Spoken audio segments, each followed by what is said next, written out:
Hey, greetings everyone. Looks like I'm live. 7:58 p.m. waiting for my friends to show up. If you'll just give me a minute, as always, get my house in order here. Hope everyone is having a wonderful Wednesday. Oh, it's been a great day. Looking forward to a chat. I missed last week, so Rob did a great job as always.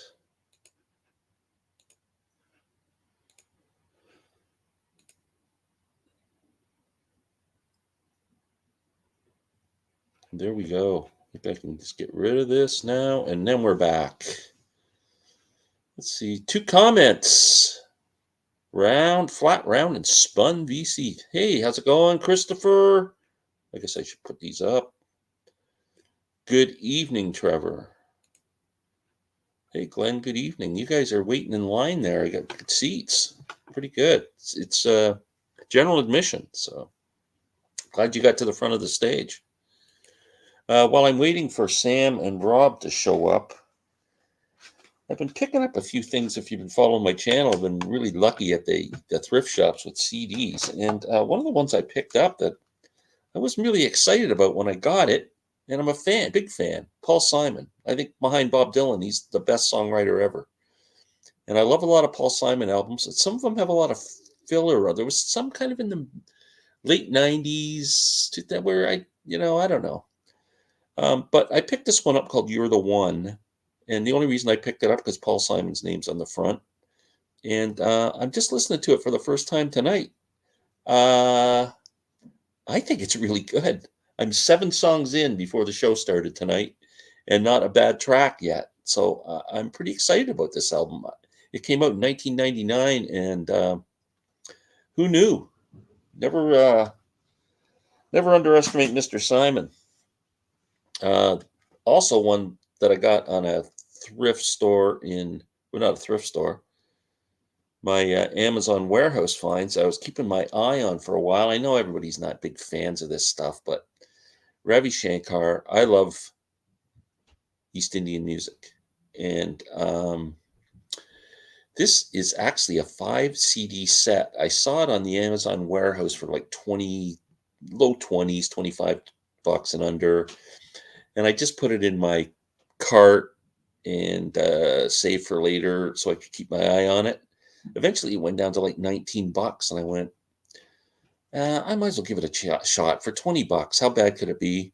And it's outstanding. I absolutely love it. This set is called Ravi Shankar Edition, and it's 5 CDs. I've never seen a 5 CD set in a jewel case before. So you get 2 CD sets in a jewel case. 5 is a bit weird, and then that back part opens up too.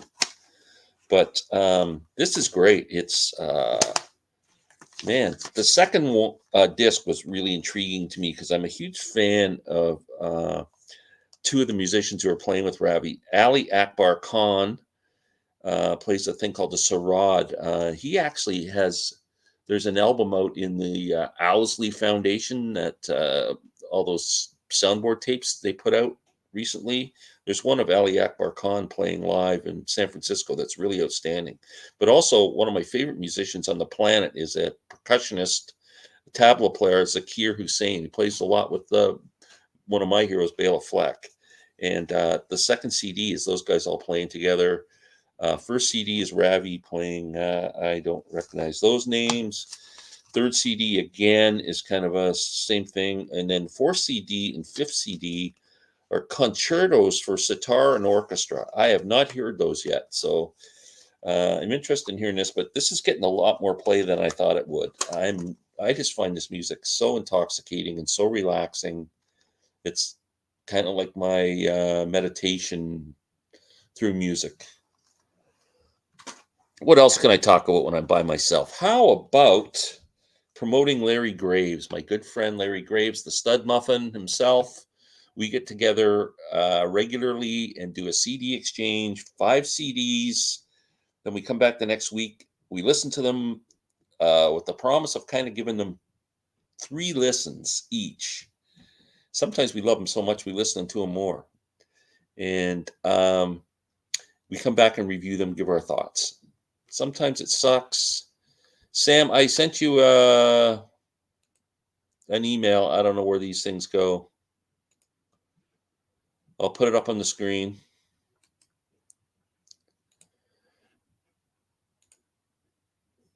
It's there, buddy. Yeah, so I just wanted to promote our latest one. These are the 5 CDs that Larry has given me to listen to this week. I've listened to a couple of them. Genesis, I am trying really hard to become a big Genesis fan. I'm very casual. Like, to a Genesis fan, I'm a non-fan, but I'm trying hard. I love all the musicians in Genesis. Peter Gabriel solo stuff, Steve Hackett solo stuff. Even I was even a Phil Collins fan. I don't care. They're all great musicians, and I appreciate the talent. Oh, there's Rob. He's with us. Let's bring him on board. So let me quickly go through. Hey, Rob, I'm just kind of showing these things. I got the Tubes. I've never listened to the Tubes in my life except a song called White Punks on Dope. I'm just showing the CDs that Larry gave me to review. Elvis Costello, Imperial Bedroom. Not an Elvis Costello album that I listened to before. Roxy Music's first album, which I've never heard, believe it or not. And Gene Clark, No Other, which I'm a huge fan of. One of my, I think, top 25 albums of all time. But there's a second disc that's kind of a stripped down version, and Larry wanted to hear that. And man, I'm telling you, I'm blown away by that. That's incredible. So that's it for me. Hey guys. How you doing? Pretty darn good. How about you? Doing all right. I noticed Rob saw my name pop up in the chat, and he said, I've got to beat him. So he jumped on 5 seconds. I'm surprised. Rob's usually, Yeah. I was waiting. I kept looking for the email going, I didn't even, late, guys. I didn't even bother opening the email. I went straight to YouTube and just clicked the link. I promise you the email's not there because I didn't have it either. We'll get it at 10 o'clock, Rob. What is that? That's Probably weird, eh? That the email doesn't come in. Are you using recycled electrons? Is that the problem? Oh yeah. Yeah. Okay. They're cheaper. Yeah, of course. Yeah. I recycle everything. Yeah. Yeah. Right. Yeah. So, anything exciting going on? Nope. Hold on. I officially bought tickets to go see Nick Lowe. I'm excited about that. That would be cool. That'd be a good show. Yeah, he's November or December. And then good for you. I wanted to see Graham Nash. He's coming through on his tour, but I'm going to be at the beach the week that he's in. So, but I've seen him solo before, and he was fantastic. Probably about 6 or 7 years ago. Yeah. And then I saw him actually tonight. 10 years ago, I saw Crosby, Stills and Nash. Wow. Or not 9 years ago. 9 years ago. Yeah. Well, thank you. Yeah. The only thing that bugs me about Graham Nash, I'm almost guaranteed that he's going to tell the story of how Joni Mitchell went for a walk and they bought the vase and they went back and then he wrote the song "Our House" with the vase sitting on the thing. I've heard that. If I hear that story one more time, it's almost like that. I've heard that story as much as I've seen David Grohl visit. That's a lot. Well, if a song makes you that much money, tell that story as many times as you want. Yeah. Just sing the song. Yeah. We all know. But no, I'm excited to see Nick Lowe. It's right here in town, so just 10-minute drive, a small venue, like 600 people, 500 That's people. Great. That's gonna be really good. I saw him once when he was with Brad Cooter and John Hyatt and Jim Kelly. Oh yeah, he's great, Nick Lowe. That's good. Yeah, and for me, exciting because he's on Yep Rock Records, and he hasn't put out an album in 10 years, but they've been reissuing his albums as anniversary editions. And his last album was a Christmas album, which was very good, I thought. And they just announced that they were going to put it out on vinyl with a 45 with 2 extra songs that weren't on there. Cool. And if anybody's interested, Glenn, they just announced a reissue of Bob Dylan's Christmas album for the first time. Oh, so, yeah. I can't wait to get there. That is one of the most god-awful worst. Like, I love it. You guys know how much of a Dylan fan I am, and that's unlistenable. And how much you love Christmas music. That is unlistenable. No, I've already ordered my copy. And if anybody's interested, again, Glenn, Rhino Records has been putting out a new series, like a high fidelity series, and they just announced they're doing it in groups of 2. So this edition they're doing. I can't remember Jaco Pastorius, but they're also doing his band, the Street Choir, Van Morrison. Oh, really? What are they going to do with that? I have It's it on remastered. vinyl, so I'm not sure. It's Kevin Gray is doing it. Okay. Remastering. That sounds good. That's a great album. I got the Coltrane issue that came out like on the first. They did the first Cars album and then the album called Coltrane Sound, and that sounds fantastic. So I ordered that too because I don't have it on vinyl. Yeah, that'd be good. Yeah. Although I think all those original pressings of Van Morrison's albums sound great. Like they're all Yeah. You know. I guess talking about Bob Dylan, I know I've shared this news with Sam, but no one else. I'm Steve's on my listening, way in October for my religious pilgrimage. I'm going to Graceland, but not really Graceland. I'm going to Tulsa, Oklahoma, to the Bob Dylan Center. You had me excited at Graceland. But No, I'm going. No, it's even better. no. Yeah. Well, Yeah. you go where you're going. I'll gladly go to Graceland. Yeah. It's exciting. Yeah. My Well, good for daughter's you, man. working That's in exciting. Tulsa in October 14th or 13th or whatever. So we start talking. I went, hey, the Bob Dylan Center's in Tulsa. And it just opened, 2 years ago, Sam? I think. If even maybe a year ago. Yeah. And it's got like 100,000 artifacts from his life. He's donated his whole life to this place. And it looks pretty cool. Going off on a tangent here for a second. Speaking about artists that donate their stuff to museums and such. Did you guys hear the really bad Mick Fleetwood news this weekend? Yeah. His restaurant. His restaurant and museum in Hawaii has been lost. Yeah. He lost all his stuff. Yeah. My cousin, her sister-in-law, they all went on a trip to Hawaii. They did a cruise, and her sister-in-law they went to the club, to the restaurant, and Fleetwood was there, and she got to meet. My cousin wasn't there, but her sister-in-law got to meet him, and there was a picture they put on Facebook and everything, and it was just awesome. So I was shocked when I saw it. I was like, wow, they were just there a month ago. Oh no, that's terrible. Heartbreaking. Yeah, that's sad news. And I heard what a nightmare that is. That's hell on earth, man. Yeah. People are taking boats out in the water just to get away. People were jumping in the water just to get away and drowning and dying of hypothermia just so they wouldn't burn to death. I mean, it's just it is hell on earth. It's horrible. Any way you can describe it. Nowhere to run to. It's an island. Man, let's see what the gallery's saying here. Genesis Live 1973 was not recorded as well as Seconds Out 77 or Three Sides Live. Well, maybe that's why I didn't like it, because I reviewed it last week with Larry, Genesis Live, and I thought it was really lifeless. I just, for a live album, I usually get kind of excited listening to the live albums. There's an energy there, but this one had no energy as far as I'm concerned. Rob, Trevor, Sam, Trevor. Selling England by the Pound and Lamb Lies Down on Broadway are great. I like Selling England by the Pound. I am having a hell of a time with Lamb Lies Down on Broadway. I do not get it. I'll tell you another thing, something exciting that's happening. I completely forgot to say it, is that this weekend I'm visiting my buddy Tommy from Tommy's Musical Adventures, going to his house. And we are going to, I'm going to get there Friday night, and then early Saturday morning, we're going to drive down to Charlotte, North Carolina, and we are going to do a big old record crawl and meet up with Beetle Brad. So I'm going to get to hang out with Beetle Brad. Very cool. So if I give you the address, you go toilet paper our head office while you're down there. Sure. Yeah, I'll say hey to Dylan at Noble Records for everybody too, because he's literally 3 blocks down the street.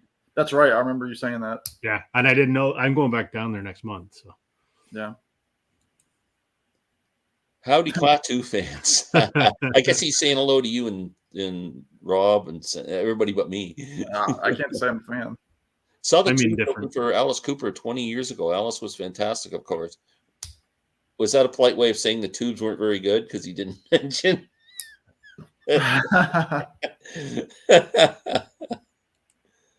Marsha. Hey, Marsha. Thanks for joining us. Hey, I'm leaving for Florida I'll be there on the 24th. 8 days. Get your 11 days. Get your party hat on. Take your Metamucil. Hey, Marcia. Marcia got a hey. You just guys got a Sam and a Rob. That's I about think right. that's because they're partners in crime on Steve's live chats.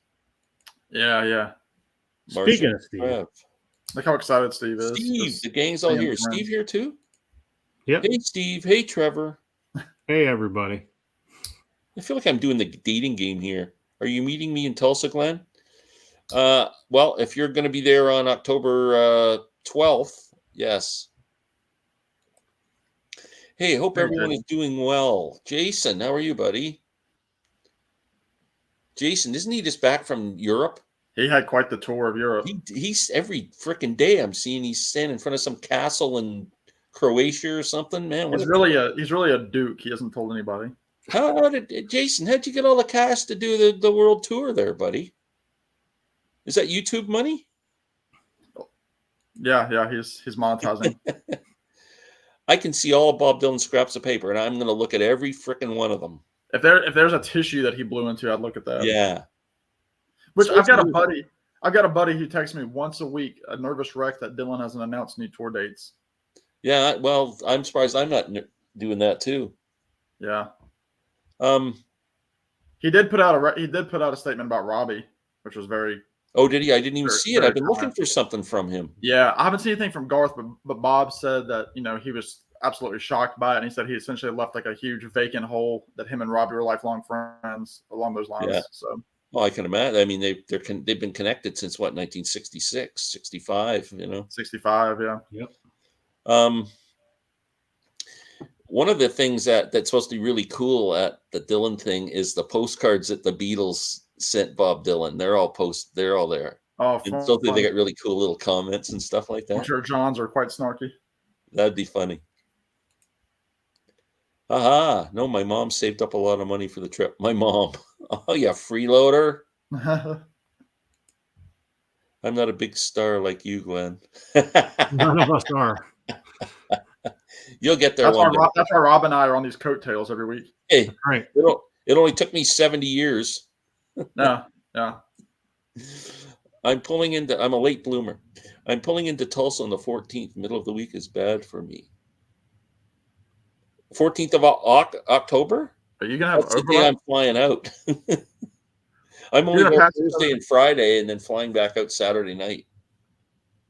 It's a quick trip. Hey, I'm not far from Tulsa. Well, go visit the Bob Dylan Center. Pick up 5 CD Paul Butterfield Blues Band, great jams, East West, awesome. Bob, I agree with you. One of my favorite bands. You can't go wrong with the Paul Butterfield album. no, there is October. Yes, October. Wow. So we're gonna just miss each other. We could meet up for breakfast on the 14th. Meet at the airport at the duty free shop. That's too bad. We were almost going to stay one extra night, but I just didn't want to spend the money on an extra night in the hotel. So it's just a quick trip in and out to see Bob. That's it. He's squirreling away that YouTube money. Yeah. Yeah. All those tips he's gonna get tonight on the chat. Well, trust me, I'm going to Florida for 2 weeks, leaving next week. We're coming back a week later. We're heading to PEI for a week. So if you're leaving Coming next back, and Tuesday, then I'm flying to Tulsa in October. if you're leaving next Tuesday, does that mean I'm hosting next week? Wednesday. Yeah. So that's my big announcement this week. I'm actually off for 3 weeks. 3. All right. I'll Starting man the next ship. Wednesday. Unless Sam wants to do it. You You got it. it'll be 3 right. weeks in a row probably. I might be able to pop in, but I'm All not right. going to be able to. Look how quickly we become little people, Rob. I know. Look how quickly he gallivants around the states more than I do. I live here. I know. Just throws us aside like we're not important. I'm You sitting know, here, like working week by week to eat some peanut butter. he's Honey, going. cancel the going trips. solo. I can't let my friends down. That's Cancel. right. This is your income, Glenn. Yeah. You're retired. Ships in the night. Yeah. Wow. Oh. So tonight, I'm glad I thought of it because it's a brilliant idea. We're going to take ourselves You've been back. hanging out with Larry too long. This is going to be like being 7 or 8 years old again, going to public school or going to school, and the teacher says, "Bring in something for show and tell," and you have to stand up in front of the class with your, whatever the hell your little toy or whatever, and talk about it. So tonight, we're going to show our. I'm all music related. I don't know if you guys Same are doing any, sports mementos or anything, but So we're going to have a show and tell. So we're going to show something, tell a little story. We'll see how it goes. Who wants to start? This will be interesting. You should start. It was your idea or Sam's idea. No, it was all Glenn. Glenn should Okay. go first then. I'll start. Now, a lot of the stuff that I would want to talk about is stuck on my wall. So what I did was I took pictures of it with my iPad, and so I'm gonna I did a little practice session to make sure you could see the pictures. I'm disappointed already. You know what I was talking about. So what am I going to go with first? First of all, I'm going to tell. Let's go with this because it's an anniversary this month. I'm not sure the dates. I think maybe the 23rd, 24th or something. Woodstock. The anniversary of Woodstock. Yep. So I just thought I'd show a CD set. The 10 CD Back from the Garden CD set. A friend of mine's, this has got a burlap wrap around it, and a friend of mine's comically said that that's actually original Woodstock toilet paper. They were roughing it in those days. So I'm going to go back about I think when this set came out about 3-4 years ago, they put out a massive set. It had every second of Woodstock, from the first note played to the last note played, and all the announcements and whatever. The whole festival is there on like 30 CDs or 36 CDs or whatever. It's a massive set, sold for like $1,800 or something. It's insane. I don't know what the thing's worth now, but anyway, I really don't want to listen to all the announcements and everything. That would just drive me insane. I just want the music. So they did release this 10 CD set, which is pretty outstanding. It's got at least 3 songs from every performer. So it's great to hear. There's the thing that comes up and tells you everybody who plays on it. But obviously you got Richie Havens and the people that we were all used to seeing, but bands like Sweetwater, Bert Sommer, Tim Hardin, Ravi Shankar, Melanie, who else? A band called Quill, Keith Hartley Band, Incredible String Band, Mountain, Grateful Dead, whose performance in Janis, you didn't really get to hear much of Janis on there. The band, I don't think the band was in the movie either, were they? I don't think so. Not in the movie. Yeah, the band's performance is in there. The band is doing Chest Fever, Tears of Rage, This Wheel's on Fire, I Shall Be Released, The Weight, and Johnny Winter, who wasn't on there and had a blistering set. You can actually buy the Johnny Winter set on its own release. So it's just incredible with the amount of bands. It's great to hear all these artists because some of those performances are pretty darn good. And anyway, it's just all full of pictures and stories. And this was issued by Rhino, I think. And there's all the CDs back there. Now, the funny thing about Woodstock for me was I went to see Blind Faith in Toronto in July of that year. And on the way out, they were handing out flyers for Woodstock, but who knew what Woodstock was going to be? But right. You were looking at the flyer going, oh my God, Hendrix and The Who, and like looking at this lineup going, this is incredible. But I was 16 years old, so I really wasn't going to hitchhike down to the States to go to a festival at that time. But anyway, but who knew that would become what that would become? And I just think it's a pretty cool set if anybody's interested in that historic event. Okay, that's my show and tell. That's what the voice. No. Go ahead, Sam. Hold on. Let's get the comments after we show these. Elvis died on this day. Yeah. Allegedly. R.I.P. I have that Woodstock, James. Yeah, it's a great set. I don't have that set. I do have first pressings of the original albums, though. Me too. Just got under half the music on that CDC. Yeah, I know that, but I got that for like $80. I didn't, rather than 1,800. I can live out with, I got enough. 10 CDs. I thought you said 10 CC. I got the original 2 triple albums of Woodstock when they were released. Yeah, me too, actually. Those are almost full 10 CDs. The 38 CD has all the sets on separate CDs. Most are well under 75 minutes. That's interesting. I guess Melanie's Lay Down was about her experience at Woodstock. Yeah, I think it was. Yeah. Okay. Who's next? I'll go. I will show. It's a piece of it's an item that I purchased at a concert, and it was just a very important concert. And Rob, can relate to this as well. This is a Brian Wilson mug that I got at the Pet Sounds 50th concert in 2016. That's when he was touring with Al Jardine of the original Beach Boys, and then Blondie Chaplin, who was a 70s member of the Beach Boys. His big hit was Ceylon Sailor with the Beach Boys, but he also toured with the Stones for years and years. And when you see Blondie on stage, he's like a mix of Mick Jagger and Keith Richards, but he's the South African musician. He shreds on the guitar. He does songs like Wild Honey, which was a Carl Wilson song. He does Ceylon Sailor, things like that. And I could not believe that Brian was coming to my hometown. And again, it's 2016, one of only 2 concerts that all 5 members of my immediate family have wanted to go to at the same time. So I went with my 2 younger sisters and my parents. Very inexpensive tickets. It's an outdoor amphitheater right in the heart of downtown. Probably only holds about 3,000 people inside. And I asked everybody, I said, who wants to go see Brian Wilson? He's playing Pet Sounds in its entirety, which at the time was not yet my favorite album of all time. But I mean, I was really into it at that point. I really got into it in college.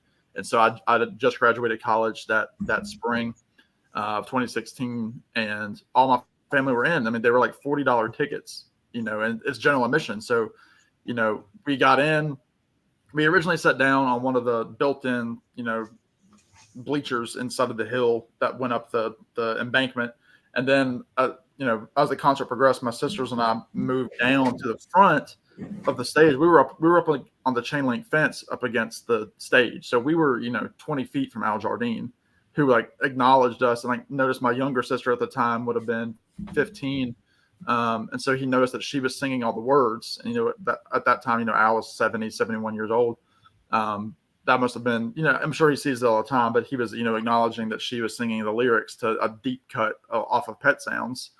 And I remember it poured down rain at one point. My sisters and I stayed dry, but my parents got soaked because we were kind of underneath the roof that was over top of the stage. My parents stayed at their seats. But they opened with the song Our Prayer from Smile, and then busted right into Heroes and Villains. And Brian, I remember at that point I was still sitting with mom and dad, and my dad, I remember, leaned into me and said, "Brian sounds good tonight." And because he was you could really hear, what he was singing. He didn't seem fully out of it like he was on some dates on that tour. Al sounded fantastic. His son Matt Jardine was singing all the falsetto parts. He did songs like "Don't Worry Baby." He even sang "Wouldn't It Be Nice" when they started the second set with Pet Sounds. And it was just, again, incredible. At that time, Nicky Wonder was still in the band, who passed away a couple years later. He was kind of the leader of the band with Brian, with the Wondermints. And I remember listening to the show and, hearing Al took lead on Sloop John B. But then when Brian went to God Only Knows, I remember just staring at Brian and listening to it, because that's my favorite song of all time. I remember hearing they even played the train whistle at the end, and the dogs barking as Brian and the band walked off stage. And it was super loud. And what was really cool is that this amphitheater is right near a railroad track. So some people probably thought it was an actual train going by, but to hear it, it was just blasting through the speakers. And then they came back out and they did, stuff like Barbara Ann, Fun, Fun, Fun, California Girls. They opened with, probably 15 hit after hit after hit after hit. And then, went away for maybe 15 minutes, and then came back and did Pet Sounds, finished with Caroline No, and then came back for like a 8-song encore. And it was just a very special moment. Again, all 5 members of my family were there. We, got to hear Brian do his masterpiece. I don't know. It's just one of those experiences that I'm so glad that I did it. And because I know that Brian will probably never tour again, just based on how his current condition is. And, I didn't want a t-shirt because I figured over time that would kind of wear down. And, I still have the t-shirt. My sister's got t-shirts, but I was like, I want the mug because concert t-shirts I'm iffy about anyway. But I got this, and it's just a little keepsake of that fantastic night of music with Brian and Al and Blondie. Very cool story. I like that. Nice to see the legends, man. Yeah, it was a must. It was a great way to, kind of do summer 2 of my graduation year as well. That's cool. Yeah. Don't drop that mug. I Don't drop that mug. Mm-hmm. You don't want to do that. No, don't drop. Yeah, especially. Yeah. We're still going on here. I remember it was terribly expensive, that set, that Woodstock set. Yeah, I thought it was like $1,800 or something. Quill put it one out in 1970. I have it, but it's been so long since I listened to it. I don't even remember what they sound like. My prize collectible is an original sealed copy of Whipped Cream and Other Delights. Are you, forget it. Great pick and story, Sam. Glenn, have you ever heard that album? We're not going there tonight. It's all peace and love. My sister sent me a recent picture of Don Felder, formerly of the Eagles. Well, that's cool. Autographed? I think he's referencing Rob there. Oh. The Midnight Callers do a great version of Beach Boys Do It Again. I haven't heard that. That'd be interesting to hear. Awesome story, Sam. Thank you, Jason. Sam looking good with the Pabst Blue Ribbon. Yeah, it's a end of summer beverage here. Go. Okay, Rob, what do you got for us? This is tough, actually, because I've got so much crap that means a lot to me, but I'm trying to decide, what anyone would care about. Are we supposed to worry about what people would like? Well, it's got to be. Damn, I better change my remotely of interest. I should have showered, yeah. I thought it was a narcissist that I am. I wasn't even thinking about it. Glenn will appreciate why this is kind of interesting. I used to go to a lot of concerts before I became a dad. Now I have no time anymore. And I sort of fancied myself, photographer. Yeah, I'm not, but I thought I had taken some good concert photos. So once upon a time, I put a whole bunch of my pictures together and I made a coffee table book of photos. But that's not the part of the story that I'm going to share. What I'm going to share is there is a series of photos in here from my favorite band, Blue Rodeo. They did if I can find the picture now. When they released one of their albums, which was called Small Miracles, it came out in, I want to say like 2008, 2009, something like that. They did a bunch of, on the day of the album release, they announced in the morning that we're going to be busking on street corners across the city of Toronto. And they said, at 9 o'clock, we're going to be here. At 10 o'clock, we're going to be here. And I blew off work that day so that I could go and see them. And I'm trying to find the damn picture, but my book's so thick here. And so I followed them around the city that day. And God damn, where's the picture? I got this incredible photo in between setting up for one of these impromptu busking performances. Jim and Greg, who are the founders of this legendary institutional band in Canada, they're just standing against a big planter box out in front of an office, and they're standing there having a chat. And I took this great candid photo of the two of them. And a couple years later, I put it into this photo book that I made. And of course, I gave it to my pal Bob, who was still in the band at the time. And he went and had both Jim and Greg sign this, what I think is a great Oh, wow. photograph. You took those pictures? They're awesome. Yeah. So it's just the two of them. They're not playing music. They're just standing there shooting the shit, and they both signed it. And That's cool. What great photos. yeah, I mean, this is giving it. I mean, this is how close I was. Here's Jim getting his harmonica ready. I mean, you're literally standing on the street corner and you're 10 feet away from them as they're doing these little album release gigs. There's my pal Bob. There's Greg playing guitar. So I took a bunch of them. They're all cool, but I love that candid picture Oh, that's of Jim and Greg. Because everyone has pictures of them on stage, but here's just a picture of them. Two of the most legendary musicians in Canada, just standing there shooting the shit. And I got the photograph signed, and they thought it was a great photograph. So very cool. I love that. Cool. That was very cool. Oh, sorry. I'm trying to catch up where I lost. John, hey guys, trying to watch. Allie had 3 teeth removed today. Got my dad hat on. yeah. Wow, that's fun. Just fill her full of extra strength Tylenol, adult strength, and should be fine. Dr. Glenn. Maybe a shot of whiskey. So glad I saw the Beach Boys at Wembley Stadium. Oh, wow. Eagles and Elton John in 75. What a triple bill that is. Wow. Good night. Man. 75 too. That's peak Elton and Eagles. Tubes put on an awesome show when they first started out. Yeah, I know nothing about the Tubes except white punks on dope. That's it. That's awesome, Roy. We all think that's awesome. Charlie, I saw the Tubes on Halloween 75 with Sensational Alex Harvey Band. That's pretty good. I like the Sensational Alex Harvey Band. Larry Graves turned me on to those guys. Good band. Hit that like button, boys and girls. Support the stream. Oh, John. Thank you. John, I'll see you in another week, buddy. Kind of week and a half. I also have a CD copy of Yes Songs autographed by, oh, wow, Anderson, White, Wakeman, Squire, and Howe. That's fantastic because Chris is gone. Alan White's gone. That's got to be worth a little bit. That is great. Wow, that I'm jealous of.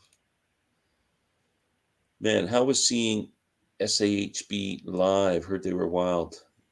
That's Steve Harvey Band. Hey, Gary. That's impressive. Hey, Gary. Hey, Gary. Saw the Tubes at Hammersmith audience sporting Frankie Goes to Hollywood. Wow. Remember those dudes? Yeah. What was that song when they had the two leaders fighting in the ring? They used to play on MTV all the time. Remember they had like Gorbachev and somebody. It was like a hit song. Was it Relax? That was their big one. Oh, yeah. Relax. Don't do it. That was the other one. It was like Two Tribes. Was yeah, that was pretty wild. Yeah. See now, Strawberry Twice. Great show. Wow. Two Tribes go to war. Yes. Thank you, Marcia. Relax always sounded like a Duran Duran song. Steve Howe was grumpy when he signed too. That's about right. Hey, probably. Okay, my turn? Yes, sir. Your turn. I don't know if I should tell this story. I've told it before, so I don't know how many people want to watch it. I know Sam's heard it. I'm not sure if Rob has. It's if you've heard it, folks, it's time to go bathroom. Yeah. Go and grab a hot dog or something. I'm going to tell it anyway. It's a story of my delinquent youth. Indeed. And it involves this album right here. Oh, yeah. More of the Monkees. This album came out in January of 67. And I didn't have any money. And I was a huge Monkees fan. And I had to have this album. And my buddy and I came up with this plot to go to the local department store. It's called Simpsons. And steal it. And steal 2 copies. So the big plan was to go with you got a nickel and you put it in this little machine and you got a Simpsons bag to carry around shop with. So we thought, well, let's go grab a bag. We'll wander around the store just like we're shopping. we wander around. We make it over to the record department. They actually used to have a pretty good record department, and grab the 2 records, put them in the shopping bag, and just continue shopping, just like a couple of old women shopping around, having a good time. And then gradually, just so nonchalantly that no one would ever notice, walk to the exit door, and just make our way home with these 2 records. We get to the exit door. I'm, of course, holding the records. My buddy's smarter than me. I'm holding the bag. He's ahead of me. He opens the door, and then all of a sudden, these store detectives start. They're plainclothes people. They all start converging on us, and my buddy runs out the door. He takes off like frickin' Roadrunner. He's gone. He's like an Olympic athlete. This guy now. I didn't know it at the time. He can run so fast. I'm going, man, it was like a blur. And now I'm down on the floor with the store detectives all over me, and the records spewed out all over the floor. And they take me in this back room and scare the living crap out of me for about 20 minutes. And then they make me phone my parents and tell them that I got caught shoplifting. They don't call the cops back then. They make you call your parents. I think that's worse. I think I would have rather the cops take me out in handcuffs. But anyway, so I did end up with the album, and it scared me straight. I never stole another thing in my whole freaking life. And Just the hearts of YouTube viewers. about a week, yeah. About a week later, I think my parents felt sorry for me because I was kind of owning up to it and everything. They gave me some allowance, and I went and bought the record. So all's well that ends well, and it's a great album, and I love the Monkees, and it kind of kept me from a life of crime. Mm-hmm. You look like the type. No. That's my sad story. Sad songs say so much, Glenn. All right. I'm going to show something that, unfortunately, I have yet to even listen to. That's because I don't think I have the capability to listen to it. But backstory, last summer, almost to the day, a few weeks ago, would have been a year ago, I got to go to Nashville for the first time, and was dating a girl at the time who went with me. And I'd never been to Nashville. So we went and we did the Ryman, we did the Country Music Hall of Fame, and some of the strip there on Broadway in Nashville. And one of the things that I wanted to do was go to Third Man Records in Nashville, which Third Man Records is Jack White's label. Jack White of the White Stripes, the Raconteurs. He has his own solo career, The Dead Weather, and he's very much known for having refurbished music equipment and that sort of thing. And so one of the things that is unique to the Nashville store is he has this sound booth that dates back to the mid 40s. And what it is you record your voice, and it essentially makes the record as you're recording it. You have like it's like 2.5 minute record that you can make before it times out. And it used to be used back in the day for people to send voice messages to to soldiers overseas, to lovers that were communicating with voices, that they could have each other's voice and that sort of thing. And Jack bought it, redid it. There's only, I think, 3 or 4 that are still left that are usable, and Jack owns 2 of them. And so one of the novelties that you can do is go and record your voice in this booth and record it straight to vinyl. Now, there was an album put out by Neil Young in, I think, 2014 called Letter to Home, where he recorded a full album inside of the sound booth, and it had this really weird, cool, like acetate sound to it. It was very like raw, like you're listening to an old record, an old record from the 30s and 40s. So I went, and he has a couple of guitars that are in the record store, and there's the sound booth right there. So you can pay to either record one side of the record or both sides. So I recorded one side, again, this little 45. Well, it's not quite a 45 even. You can see it says "Hear It, Play It, Mail It" on the label there. That's where you could put your information. You could it says recorded live at Third Man record booth, Nashville, Tennessee. And there's even a mailbox outside if you actually wanted to record something and then put it in the mailbox and send to your family and friends. So it comes in this little sleeve here, and I only wanted to record one side because it wasn't my guitar. I didn't have a capo or anything, but it's this little clear vinyl, very, very small grooves. I think, I don't know, and you record people can tell me how I can actually play this thing, because if I try to put it on my 45 player, it doesn't work. The needle goes across it. So I think it's even, I don't even know what's lower than a 45 that would work for this thing. But Well, I wonder if it's a 17 because it's going back to like the 30s and stuff. I wonder if he did it like completely, authentic. I don't know, because you can't even hardly see you can't even really see the grooves. They're there, and they tested it when I was there. They had their own little player that they put it on. They played about 10 seconds of it, so to make sure that it's that Why don't you phone them and ask them? I should or email. It is 2023. It is, yeah. Thanks. But I recorded. Grandpa.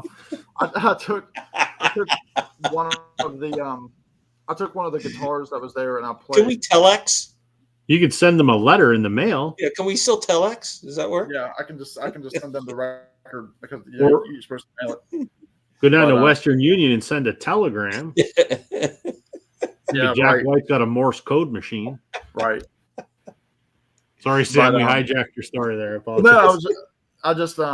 No, I played the song, and it was "That's the Way the World Goes Round" by John Prine, because it finishes about 2 minutes 15 seconds or so, and you get in. There's a little timer, like a digital clock, that counts down as you're recording, and when it's done, like you get in the booth, it kind of vacuums you in, like it sucks all the air out, so that it's just this dry air, So you can't breathe. so you can't breathe, right? And usually when I talk, it's dry air anyway, but no, it's it's a very cool experience, because then you wait. I for the think record. that's amazing. Yeah, it's really cool. And there was a guy there who was actually vlogging. He was from the UK, and he had come to do a tour of the East Coast in Nashville. And he actually stopped at one of the other record booths, which is in DC somewhere. He recorded a song there, and then he did a song in Nashville, and he shared his social media with us and everything. And he had a pretty good following. So Wow. yeah, it was a cool experience. If you I would were do ever in that Nashville, definitely. If I visited that place, I would definitely do that. yeah, you would just learn a song with a couple of guitar chords, or if you remember, bring your banjo and you could play in there. It's Yeah. really cool. I can bang away on a couple of guitar chords. But you can see videos online. I think Weird Al and his band recorded a song. I think Shaquille O'Neal has even fit into the thing, on Jimmy Fallon. Wow, very cool. It's a really cool place. That's a great keepsake. I love that. Yeah, You got to figure out how to play it. I just want to hear it. Yeah. Yeah. Send some smoke signals over to Jack White and see. Yeah. Oh my God. Okay, let me get caught up here before Rob goes. Cool picks, Rob. Yes, they were. Thanks, John. Alex Harvey twice. Great show. We already done the Two Tribes. We already know Steve Howe was grumpy. Steve Harvey Band were crazy, and Halloween was a great night to see them. Frank Zappa's favorite holiday. That, Marcia, is a smart one. Hi, everyone. Bonjour. Hello, FVA. That's what his friends call him. That's awesome, Steve. Just saw your boy Alice Cooper the other night. Puts on a great show. Wow. I've never seen Alice Cooper. I wouldn't mind seeing an Alice Cooper show. Thanks, Gary. But honestly, I was just a teenager addicted to MTV in the 80s. LOL. Just saw Alice again, and we'll be seeing him in October. Yeah, Wow. Gary and Alex were at that same show in Ohio. Oh, Yeah. tells me that Yeah, you yeah. and I were at the same. There we go. Got the same shoe. Alex, have you listened to the album Next by Steve Harvey Band? I think that's their best. Steve Harvey Band. What did I? Oh, Alex Harvey, Steve Harvey Band. Steve Harvey. Yeah, That's a good answer. yeah. It's Harvey the number the one Rapper. answer. Yeah. Number one answer. Word, Alex. Larry had an interesting video about retail theft today. Yeah, he told me he was going to do that. Larry and I went to the thrift store yesterday together, and he was buying some albums to do a comedy video today, but I haven't watched it yet. So, Yeah, he did. He put up one for about 8 years ago. Glenn the Criminal. Yes. have mercy on him. Lock up your stuff. That was the first one I found and bought and fell in love with it. So good. Being both to Nashville and Detroit Third Man Records, hoping next year to go to the London location to complete. Yeah. Well, that'd be cool. Yeah, that's like a bucket list thing for me to go to Third Man. I might just have to take a run to Detroit. It's like 5 hours from us. Oh yeah, 6 definitely. hours, and I want to go to the Motown place too. And howdy, Glenn, Okay. Rob, and Sam. Howdy. Rob, I have a bad habit of watching some of your videos on my TV and then forgetting to go back on my phone to comment. I apologize. Don't apologize. Rob doesn't Yeah. comment either. Sounds like a shitty excuse, Gary. Yeah, Rob doesn't watch the videos either. I watch them. You record a song at Third Man, Trevor? Sam, how much does that go for on Discogs? I'll let you know when I hear it. Oh, good, Gary. I just figured my intro pissed you. Oh, I remember that. Alex Swamp Snake. I did not, Marcia. No one need to hear me sing. I sleep through that part. I fast forward through that part. You're older than me, Steve. How was hearing Gang Bang for the first time in 73? I don't even know if we should be going there. Those were the types of records Glenn bought in high school. Talking about my record, my Yeah. Third Man. Yeah, the 17 RPM. Back then it was a song. Yeah. I remember when Al Jolson put out his first album. Back then it was a song you could record and not have to put a warning sticker on the cover. Your namesake would be canceled in today's world. Late. Dan's late. Well, that's okay because other people were making smart ass comments when you were gone, so we didn't really miss you. Sensational Harvey There you Burger go. Band is Yeah. great. Yeah. Without fail. Awesome. Rob, you're up. All right. I'm going to show a record. I'm going to show an autographed record, and then I'm going to tell you the story behind it. So this is a record from 2020. Lisa Loeb's most recent record. It's called A Simple Trick of Happiness, and it's signed. And it says, to Rob, Heart, Lisa Loeb.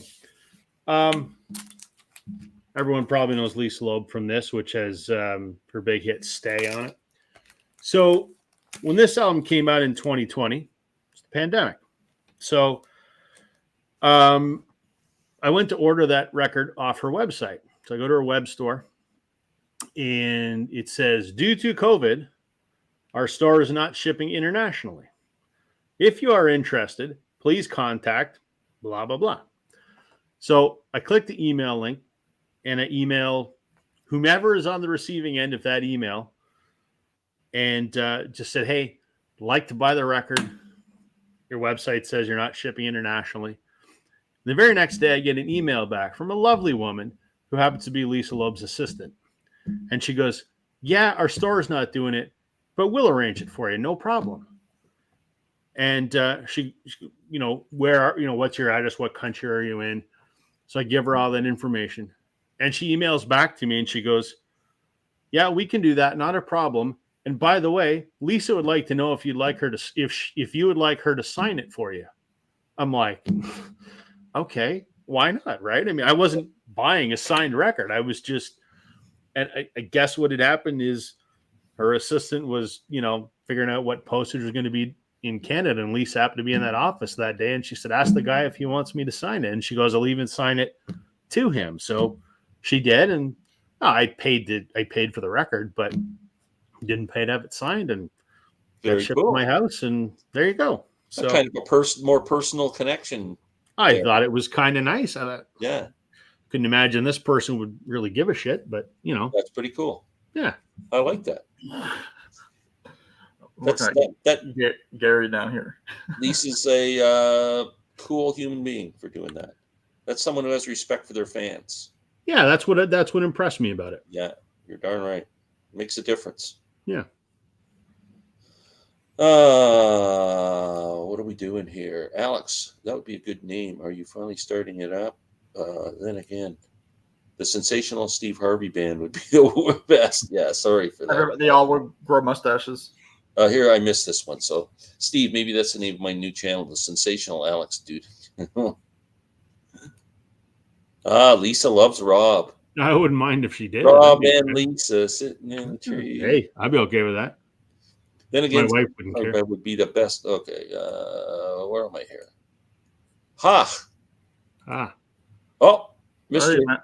Mr. Mazzy's here watching us. no, it was her I saw Lisa assistant. I Loeb in a think her name was small thing Janet years back. or something like that. Wow. Okay. All right. Next, my turn. I'm going with my all-time greatest show and tell. I'm going to go back to 1970. I don't know if it's 78. I think that's the year. Ontario, was the Ontario Place Forum around when you were young? When they had the round? Yeah. Is that still around? Place called Ontario Place down on the lake in Toronto. They have an now it's a big amphitheater called the Budweiser Stage, and all the big acts play there and everything. Open amphitheater like most I cities. think it was around till about mid '80s. I think because I remember it as a kid. I saw so many shows there. So this place was a stage in the round. The seats were right around. The stage was round, and the stage rotated, and it rotated about 2.5 times per performance before the show was over. So in an hour and a half or whatever, 2 hours, it would take that long to rotate 2.5 times. And so you got just intimate too. Like, I don't think there was more than 20 rows of seats, maybe 30. And then there was a big open hill, grassy hill around it where people could sit for overflow crowd. I get tickets to see the Earl Scruggs Review with John Hartford opening. Now, two of my all-time musical heroes playing this night. Here's my picture of Earl that I took that night. Oh yeah. Oh wow. A legend, man, a pioneer. John Hartford opened. When we got there, not many people were there, and John came out playing a fiddle, and he had a little pack on his back with the amp and that, so he wasn't tied up to chords or anything. For the late 70s, I think that was pretty good. Anyway, he's playing away, and then he climbs over into the seats. He walks right up the stairs, out onto the grassy hill, and all the time playing, and starts walking around the hill. At this time, the sun is just starting to set. So I take off after him. I go up my stairs because I was like in the first or second row. I jump up my stairs and I start following him around the hill, taking his picture. So I ended up taking this photo.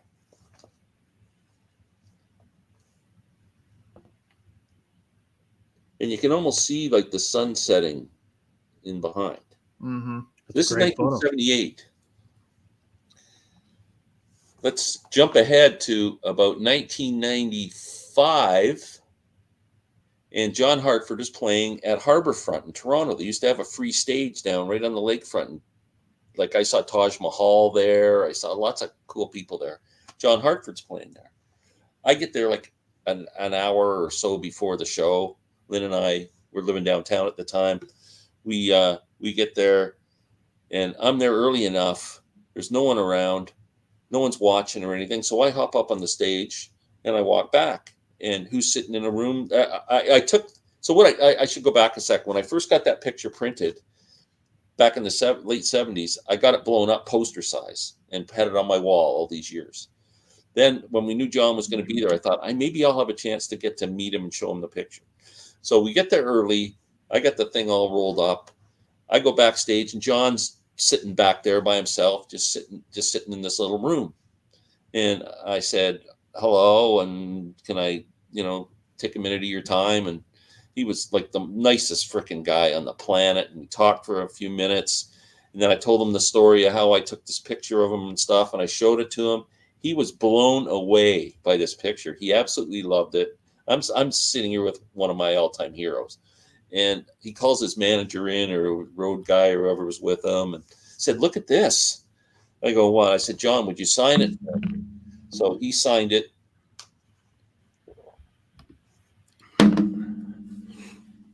Oh, jeez. He used a calligraphy type of handwriting. and signed it. Yeah. Glenn, John Hartford, and it is like probably my most prized possession, musical possession. So that's pretty cool. Now, I did want to mention that Rob did a great chat with his friend Bob Egan, who's a professional musician, played with Wilco, Blue Rodeo, lots of session work. Very cool dude. He's got such great taste in music. I really enjoy those Glad you liked it. chats. Really, you do a great job on those. And Bob seems like just the nicest guy on the planet. But anyway, he mentioned John Hartford when he was showing records that meant a lot to him and inspired him and whatever through his career. And he mentioned John Hartford and talked about John Hartford being a riverboat captain.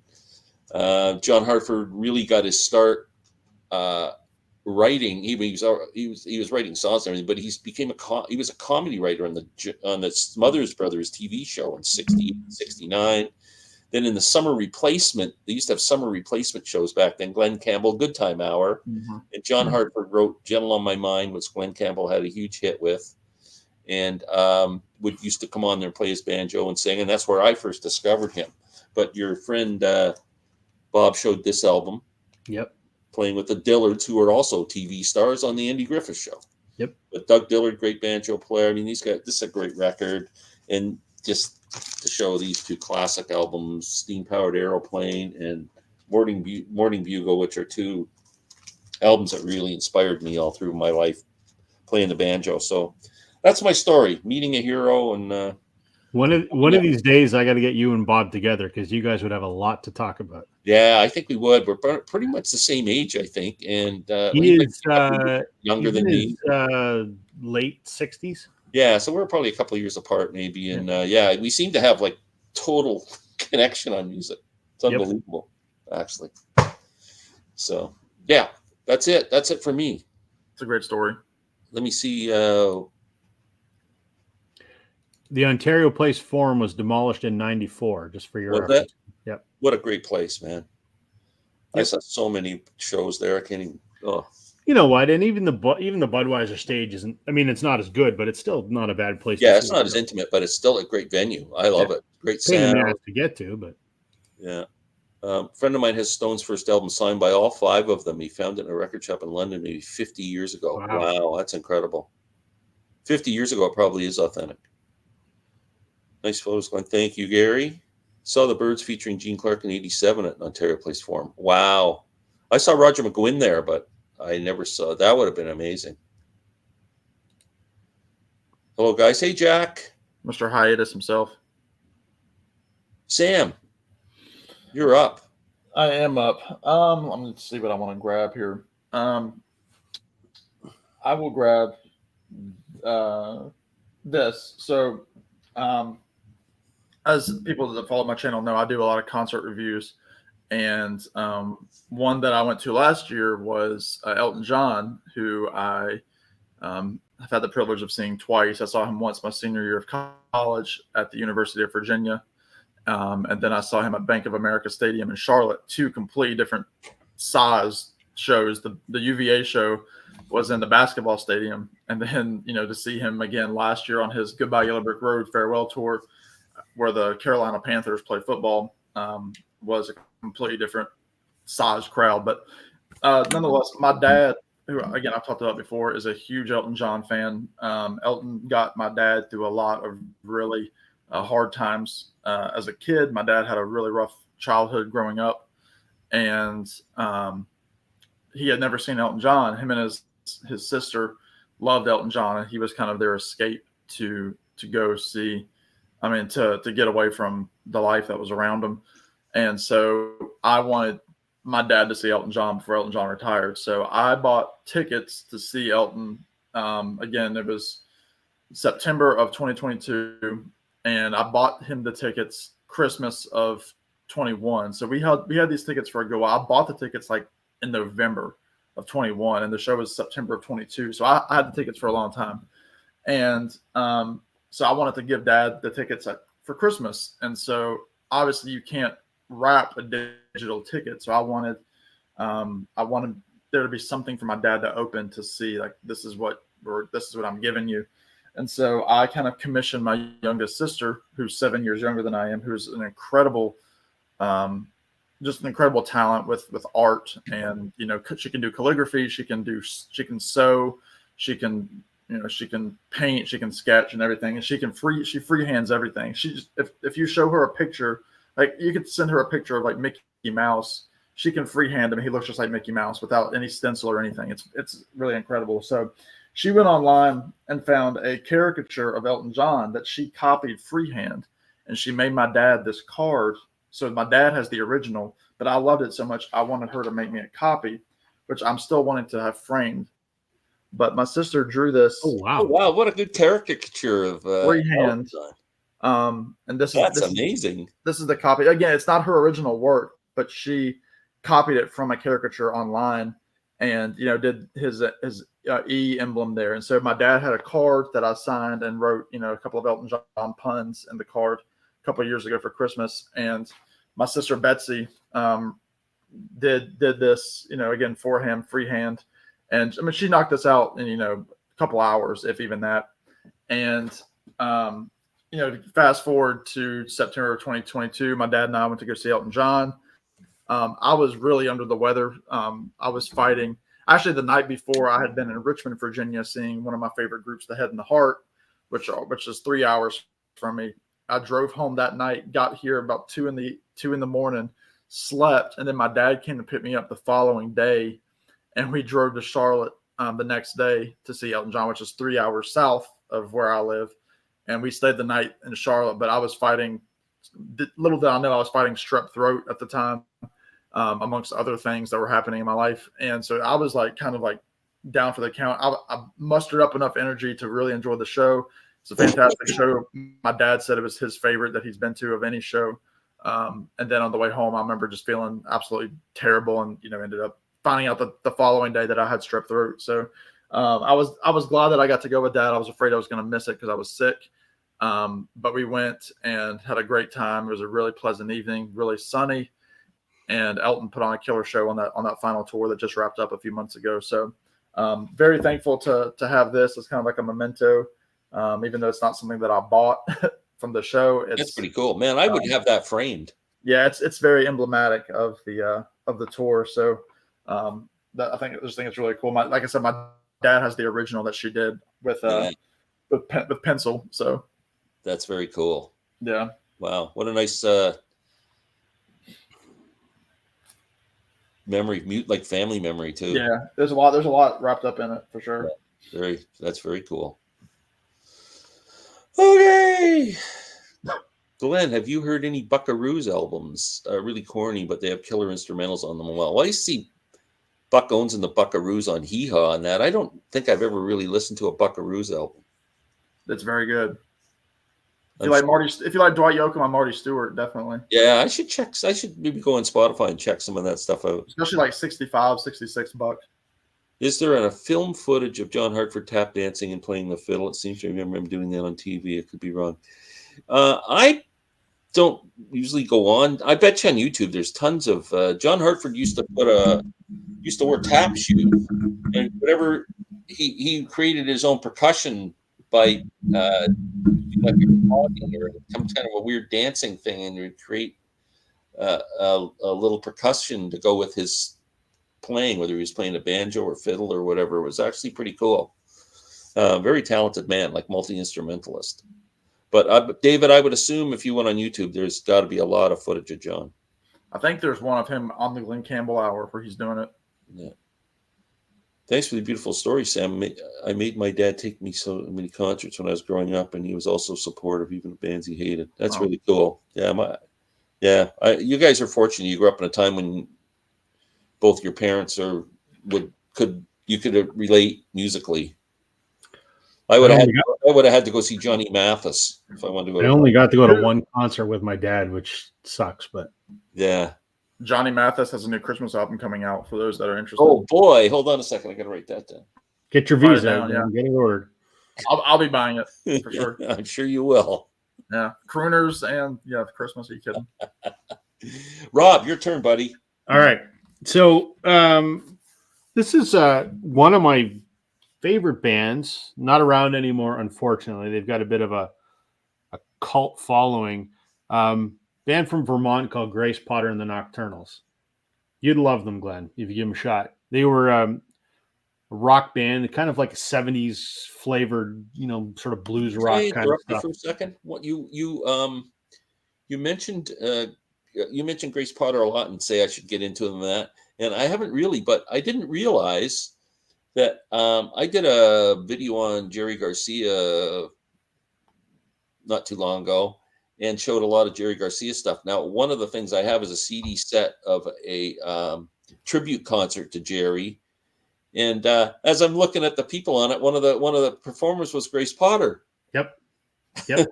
I Did you listen to it? She's on the album. Did you listen to it? I didn't get a chance to listen to it yet because I can't remember her on there. So it's been a long time. Great. That album. She's great. Now, I'm not going to get into it too much because Concert Buddy and I are going to do a Grace Potter episode in the next week or two because she's got a new album that just came out last Friday. But what I'll say is this. When she was Grace Potter and the Nocturnals, phenomenal. They were lightning in a bottle. The sum was greater than the parts. They're just incredible. She got a bit of an ego and has gone solo. And while it's good, it's not nearly as good as she was with the Nocturnals. But what I want to show is this. Another book, which is funny because I'm not a big book guy, but this is called Inside Looking Out, A Decade on the Road with Grace Potter and the Nocturnals. So a friend of theirs, Adrian Broom, was a photographer, and the band invited her on the road, and she basically documented the first 10 years of this band. And it's a fairly thick book. There's 1,000 photographs in here or whatever. It's just a coffee table photograph book. It is signed by Grace Potter right there in gold.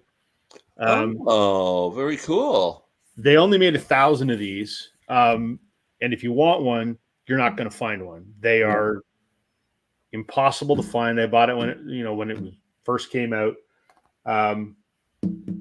I'm a Grace Potter completist. I have everything that band put out, and it's such a shame that they are no longer. I've met Grace Potter. She was very sweet when I met her. I saw them at the Danforth Music Hall in Toronto when they toured for their last album. Unfortunately, I got into them late. But, this is kind of one of my favorite. I've got everything that they put out on CD, everything they put out on vinyl. I've got a huge archive of live stuff because they encourage fans to tape their shows. I've got hundreds of Grace Potter concerts. All of the Grateful Dead. I got some autograph stuff on the wall, but this I like. This is kind of cool because this is cool. It's an inside look at the band. It shows them hanging out in the dressing room or riding in the tour bus or whatever. And it's just this book came out in 2013, so 10 years ago, and this band, like I said, has got a bit of a cult following. Their vinyl records are crazy expensive. Thankfully, I've got them all. The people that love them, and this is just one of those things that's impossible to find. So I'm glad I've got it. Inside Looking Out, cool. 10 years on the road with Grace Potter. Very cool. Yeah. Blue Jays are coming on strong. Well, they're down 7-4 in the sixth inning. Man on base, 2 out. So who's pitching tonight? Who was pitching tonight? Gosman. Oh, that's surprising. Yeah. Grace Potter just announced she's coming to Columbus. Thoughts on her since she went solo. So that's going to be part of what Chance and I are going to talk about when we do our episode. But so this will be her third album since she went solo. The first one was called Midnight. The second one was called Daylight. And this one is called Mother Road. I've only heard part of Mother Road because my 2 copies that I ordered, and they're different, are both in the mail, so I haven't received them yet. So I've only heard 3 songs. My impression is that this is much better than her previous 2 solo albums. Even though Daylights was nominated for a Grammy, I don't think it was worthy. It's not a very good album. I think it's the best solo stuff she's put out. Still pales in comparison to what she did with the Nocturnals. But I would say if you get a chance to see her, still go see her because her live band now is good. Just a fraction of what the Nocturnals were. But you still get to hear her play those incredible songs. So if you like Grace Potter at all, go. Absolutely. You will not be disappointed. Good night, Trevor. Thanks so much, buddy. Hey, Trevor. What Dead album would you recommend starting out with first? American Beauty, I think. Yep. For studio albums, live album, I would do a Europe 72 show, probably something like that. What happened here? I have 3 Grace Potter and Nocturnal CDs. Yeah, I gotta check her out. Who was that heavy set black gospel blues singer from a few years back? She was fantastic. Had lots of Hammond B3. Yeah. Oh man. I don't know either, but I love the Hammond B3, man. You put that in a band, Grace Potter plays a Hammond B3. Oh, does she? Yeah. Oh man. And she also American Beauty. Yeah, she also plays the Gibson Flying V. So there you go. Oh yeah. Thanks, Roy. Thanks, Rory. I think I do have American Beauty. I haven't listened yet. It's more of an acoustic-y album with nice harmonies and stuff. It's pretty polished, I think. They were kind of hanging out with Crosby, Stills, and Nash around the time they made that album, and it's you can kind of hear that influence, I think. And at that point, everybody was trying to sound like the band too. Yeah. 1970. New preview song, Masterpiece, is really good. I love her vocals in that song. Oh, wow. We got a few fans checking her out. I'll have to check Grace Potter out. Yeah, me too. A good place, anything with the Nocturnals is the way to go. The album This Is Somewhere, I think, is their best. They put out 5 studio albums. That was their third. What is it? 1, 2. I think maybe 4 studio albums.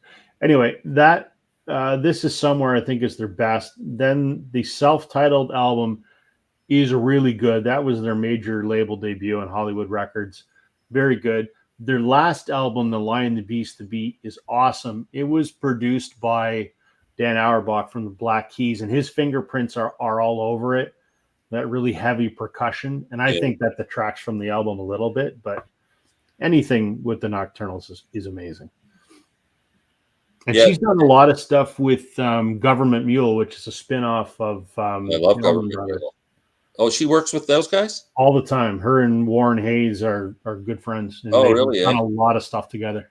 I love Government Mule. Yep. They're currently doing their Dark Side of the Mule tour, where they're doing Pink Floyd as the second set. Yeah. They put out a full Pink Floyd live album. They did. I've never heard it, actually. Okay, it's my turn. I'm doing another one where I had to take pictures off the wall. So almost 10 years ago, and this coming January 12th, this story will be 10 years old. Neil Young came to Toronto on a tour. It was called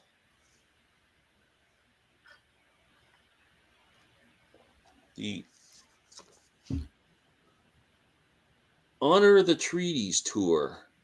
Neil Young with opening act Diana Krall. And I'm a big Diana Krall fan. Anyway, my brother-in-law, who's a huge Neil Young fan, maybe the biggest Neil Young fan I know, it's pretty much 99% of what he listens to is Neil Young. We got tickets, and it was on a Sunday night. It was January in 2014, was one of the coldest months on record. It was freaking 50 below freaking zero. You step outside, you just froze instantly. He phones me that morning and says, "Do you want to go downtown early?" And I'm going, "No, it's freaking cold. I don't want to leave the house until I got up." He goes, "Come on." And I said, "Well, why do you want to go down early?" He says, "I want to go meet Neil Young." I go, "How the hell are we going to meet Neil Young?" He goes, just go down. I'll try and meet him. I said, okay, I wasn't doing anything. So I gave in. We go downtown. We go behind Massey Hall. It's probably 2 p.m. now. And we walk downtown, and Neil's bus is parked there. He calls his bus Pocahontas. His tour bus is there. We're standing back there, and there's my brother-in-law and I and maybe 2 other people freezing our asses off. And the back door of Massey Hall opens up, and who comes walking out but Neil Young? Wow. going, Neil. And he was with Elliot Roberts, his manager, famous manager, and maybe another handler. And all 4 or 5 of us who were there all had an item with us to get signed. I took a CD cover, and I said, Neil, would you sign this for us, this stuff for us? And he grabs all the stuff and he goes, yeah, I'll sign it in the bus though, because it was freaking cold, right? So he goes in his bus and he signs everything for us, and his guy handler brings it back out and gives it to us, and I got Neil Young's autograph on Everybody Knows This Is Nowhere CD cover, and there's my ticket stub, and yeah, my brush with frickin' one of the greatest artists ever. So it's kind of a proud possession too, and it was an amazing show. Very cool. Was that an acoustic show? I'm assuming All acoustic. Yeah. Yeah, told all kinds of stories. He was in a great mood. It was saying every song you'd ever want to hear. And even Diana Krall was amazing as an opening act. She did a version of that song, Don't Dream It's Over, by Crowded House. That was just, the hairs on my arm were standing up. It was unbelievable. Yeah, perfect. So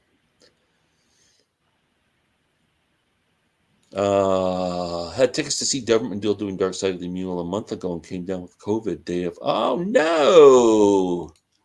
Nazi recommended the Grateful Dead Europe 72. That's what I recommend. There's a whole bunch of different, like you can get the Grateful 72. There's a second disc of that stuff. There's, it's, you know what? That's when they were at their peak, I think, live. That's when they were really tight. And Brittany Howard, Jesus. Oh, yeah, she was in Alabama Shakes. Great singer. Glenn, I can't believe you got all these people to sign your iPad. Yeah. I almost said her. I'm a bit Alabama Shakes fan. A big, yeah. I'm pretty sure they've either broken up or on indefinite hiatus. Grateful Dead's 2 from the Vault from 68 Seat is my favorite live recording. That's pretty good too.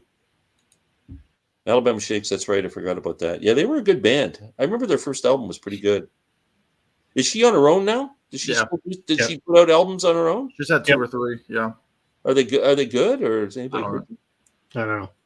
My wife's got the Alabama Shakes records. Yeah, I had that album when it came out. Yeah, I can't remember the hit. There was a one hit song that was "Hold On" was the big one. Yeah, that was a big one. I just heard that on the radio somewhere the other day when I was out and about. Yeah, that was a great vocal performance on that. It was a great song. Sam, you're up. I'm up. I will show an autograph as well. And it's not even from an artist that I'm really a huge fan of, but it was just kind of a cool happening on how I got to meet him. So this was probably, oh gosh, what was it, 2015? So 8 years ago. I was still living at home and I was still in college. I was a junior in college going into my senior year. And I was listening to the oldies station on the radio, and there was always a show that I listened to from 3 to 5. And I was, in the kitchen where our radio was, and the announcer, the DJ, said that she was giving away tickets to see Dave Mason from Traffic.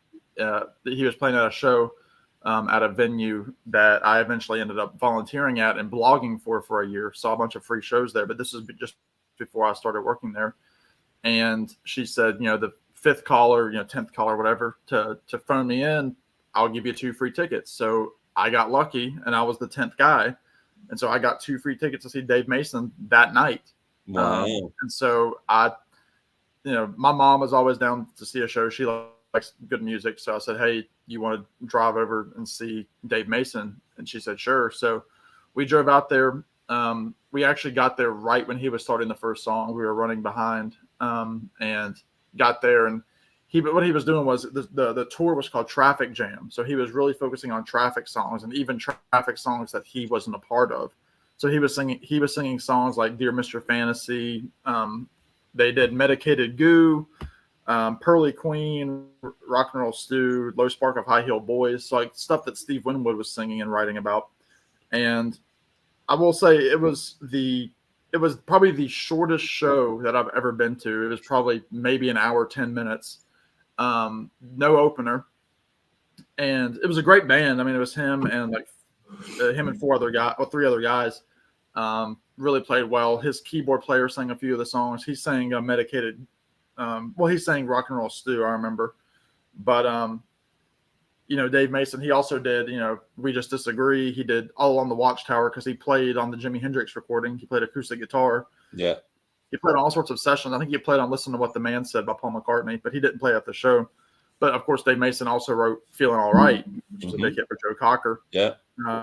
Played in Delaney and Bonnie's band. And he played with everybody. Yeah, and then he had his own. I mean, his big album was Alone Together, was the big album that he did. But and then he had the Jay Kruger song We Just Disagree, which is probably his biggest single.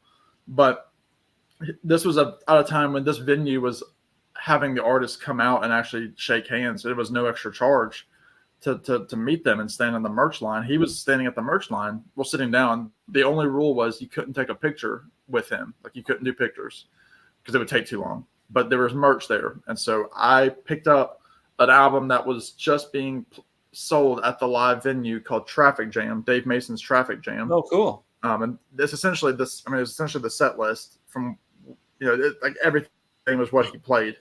And so I remember standing in line and he was sitting down. He had a towel around his neck. And of course, he's completely bald now, but he was, I remember he was just sweating like crazy. And I remember taking the shrink off of this and saying, Mr. Mason, I'm a new fan. Would you mind signing this album for me? And he's like, yeah. And so he signed it. And I said, I'm a new fan. He said, well, that's awesome. He said, tell your friends about good music. I remember he said that. Yeah. And he's like, spread the word about this good music. And I remember shaking his hand. His hand, I remember, was like soaking wet from sweat. But it was so cool because I got to meet Dave Mason and, get this autograph. Got his DNA. Pretty good.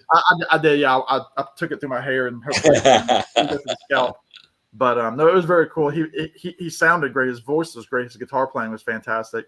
But it was a very short show. But it was worth it because I got a free show and got him to sign this for no additional charge other than buying the CD. So that's very cool. Really, really cool. I'm really happy to have this. I had a Dave Mason live album. It was called Dave Mason Live, and it's a double album. And he did an incredible version of Take It to the Limit. Wow, really? Oh, just like you're just going, wow, that was so good. Wow. Yeah. Very cool. Any Black Key fans? I like them enough. I'm not a fan. I'm the same thing. Like I can listen to the Black Keys, but I would never put on a Black Keys album. But I got tired of them real quick. Yeah, kind of the same. To someone's comment further down there, to me, everything they do sounds the same. But Dan Auerbach's solo stuff is a little different. It's a little different. Bluesy, a little more rootsy. Mm-hmm. I'm an Ohio boy, so they're sort of built into our DNA. I'm not a massive fan, but I have a number of the records and have appreciation for them. Yeah. Sam, you should look into an old power pop roots artist, Tommy Keene. He was doing all right in the 80s and beyond. Never heard of the guy. I don't know. Alec, I'm off base thinking Black Keys do a similar sounding stuff all the time. Yeah. Off base. No, I don't think. I know they take Jack White off because he said they copied his sound. Yeah, they kind of did. Well, yeah, but the drum and the guitar and the whole thing. You Can All Join In is my favorite Dave Mason Traffic song. I don't think that's off base at all. They definitely have a signature sound they stick to. Yeah. That's what I thought, Alice, because all the singles are samey. Wasn't Dave Mason Fleetwood Mac for a while? Oh, yeah, he was in the 90s. On the one album called Time that I think I'm the only one that remembers. I love that album. And then Becca Bramlett was the singer. Great record. Really? Okay. Yeah. The one that Fleetwood Mac would like to forget. I've been given 2 free tickets to see Michael Jackson as a gift from a child film gospel I was working at. But I wasn't a fan, so I gave them to fans who would never get a chance to see him. Well, that's very nice of you. I just got your live stream email, Glenn. Isn't that weird? Just now. I don't have mine. Smash Mouth, underrated? I don't know who they are. Oh, they hit All-Star. Yeah. Overrated. They're kind of ska. Yeah, overrated. Rob's turn? My turn. Okay. People are going to roll their eyes and go, I don't give a shit. But I don't give a shit. I'm going to tell the story anyway. This is another Blue Rodeo story, just because I think the story is good. I might. This might be the last show and tell. I might just open it up for half an hour, see if anybody has come on, or are we going to shoot the shit and wind her down? Okay. My favorite band, talk about them a lot. They're huge in Canada and nowhere else. So deal with it. I got this. It's an autograph set list. Cool. From a show in 2005 at Hamilton Place in Hamilton, obviously. So my wife and I, well, girlfriend at the time, were at this show. And this was before I was friends with Bob. He and I became friends about 2009. So he was in the band for years before this, but we weren't friends. I didn't know him. So I kind of had a knack for being able to get backstage. And at this particular show, when the show was over, what's that movie about that groupie? Yeah, it's kind of like that. But I'm not some good-looking chick. So, but anyway, well, hey, you are to somebody, Rob. Well, maybe yeah, you are. Yeah. So after there's somebody for everyone out there, you know. Hamilton Place is a concert theater. 2,000-3,000 people. As people are filing out, I go down to the stage and the sound guy is starting to pack up the gear. And I just asked one of the sound guys, can I have a set list? And he gave it to me. So this was Greg's set list from the show. He's one of the two front men. And I said to my girlfriend, now wife, I said, let's go backstage and see if we can get this thing signed. Didn't have passes, nothing. Go to the stage door. There's no one there except the security person. I said to the security person, I know you're not supposed to do this, but I said, I don't have a backstage pass. I'd really like to get this signed. There's no one else around. Can you let us in? He looks around and he goes, way you go. Nice. Wow. Let us backstage. We go into this room. And there's a few people milling about the bands and they're talking to people and whatever. So I'm patiently waiting my turn. And I see a guy standing over in the corner. Only Glenn's going to appreciate who this is. It's Ron McLean. Oh, yeah. Who's the host of Hockey Night in Canada, who's, cultural icon. I shoot the shit with Ron McLean for 20 minutes about music. We didn't talk about hockey. We talked about music. And then I got this signed. So it's a cool souvenir. Hangs on my wall. Very cool. I have two, though. I have one from a concert from a year earlier. Same kind of deal. This is the cooler part of the story, and I'll make it quick. They were playing Stratford Festival Theater, which is kind of like their yearly winter gig that, it's they don't play a lot of the hits there. It's where it's like the fan show. So they play all the deep cuts and stuff. So my girlfriend, now wife, went to that show. We'd only been dating 3 months, something like that. I take her to the show. She's a fan of the band. She was kind of swooning over Jim Cuddy, the lead singer, who a lot of women do find quite attractive. So I thought to myself, I'm on an early date here. Okay, see if I can impress her. Was able to get a set list at the end of the show. And I knew I could get backstage there because I knew the promoter, the guy that was promoting the show. So we go to the stage door, and his name was Chris. He was at the door, and I said, Chris, I don't have a pass. He goes, get in. So Kim's like, holy shit, I'm going to get to meet the band. And they signed everything, and she got a picture with Jim. And that was obviously a decent early date because we've been together for 20 years. So there you go. Wow. Very cool. That's awesome stories.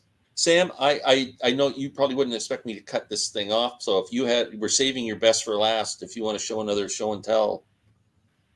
No, I don't have anything best for last. Now I've just got a couple other items, but nothing that's, okay, groundbreaking. This can be a running thing too. You guys would like Canada's own the Sadies. Yeah, I think we They're amazing. are all Sadies fans. And if Mazzy's still watching, he's a huge Sadies fan. Yeah, great band. In my conversation with Bob there a couple weeks ago, he played on about half of the Sadies albums. Oh, did he? Yep. Wow. David Mason has played on many iconic albums, including Electric Ladyland. Yeah. Yep. Yeah, probably on that and on Delaney and Bonnie albums, probably Leon Russell albums, maybe. Got to mention wrestling. Bulldog Bob Brown. You don't have to mention wrestling. What a villain. He would hit you with brass knuckles and then buy you a beer or two. Well, that's only being gentlemanly. I always, if I hit anybody with brass knuckles, I always buy them a beer after. I feel kind of guilty. Wow, that's good. I am going to put an invite up because I don't know who's watching. If anybody wants to come up for shoot the breeze with us, Dave Mason has played with the please. Rolling. He's played with McCartney, George Harrison, the Stones, Hendrix, Clapton, Michael Jackson, Crosby, Nash, Steve Winwood, Fleetwood Mac, Delaney and Bonnie, Leon Russell, and Cass Elliot.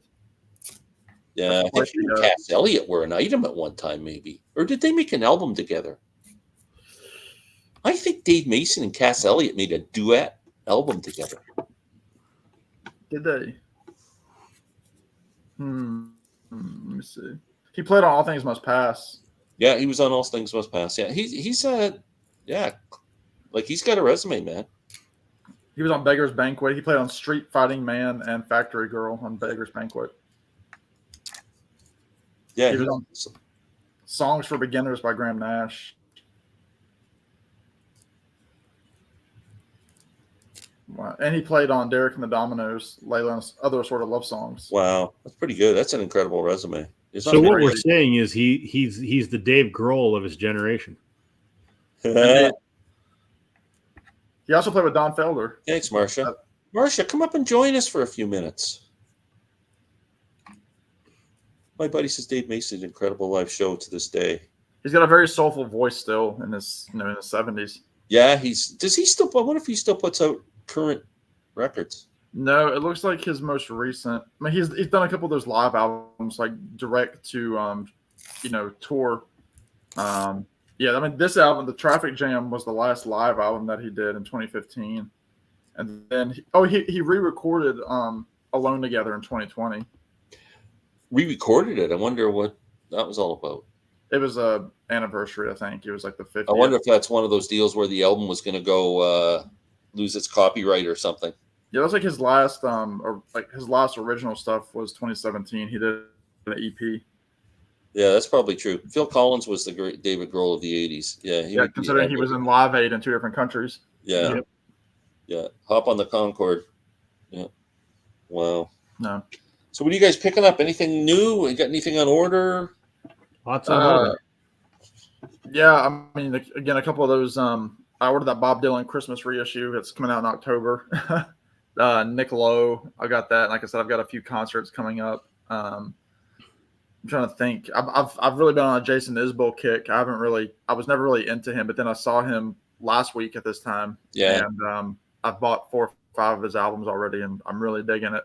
His latest album is really, really good, called Weather Vanes. Yeah. It's really good.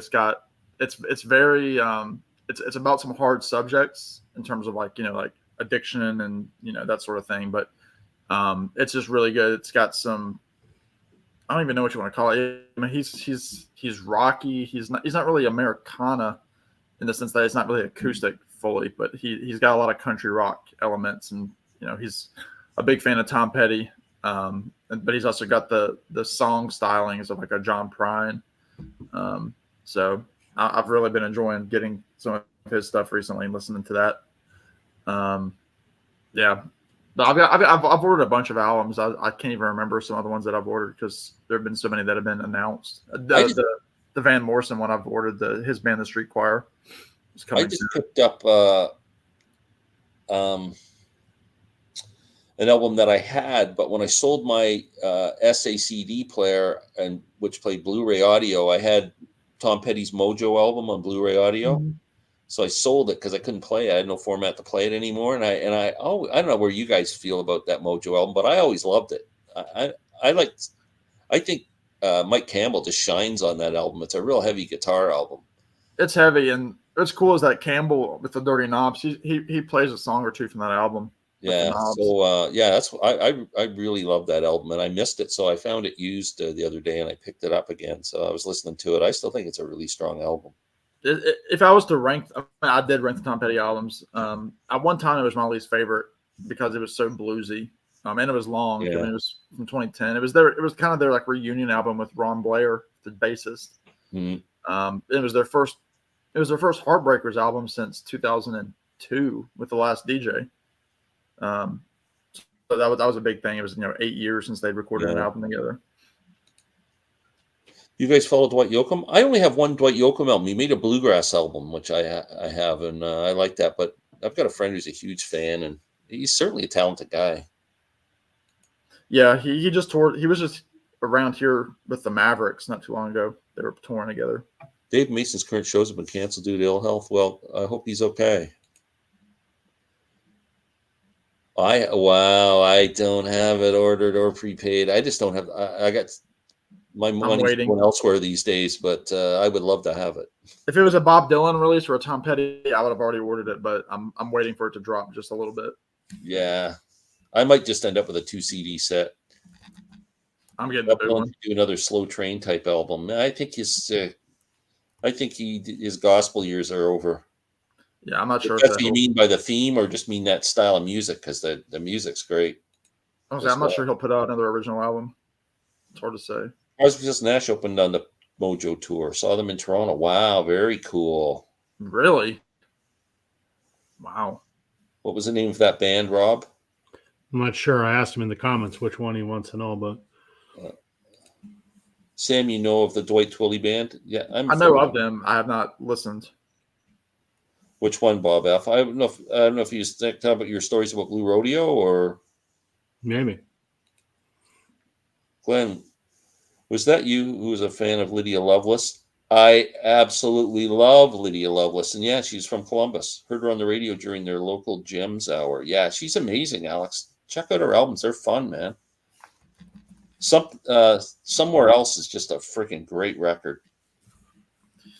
Glenn, one thing we need to think about is if you're coming back, are you bringing your banjo down, or you just want to hang out? Well, you know what, Sam?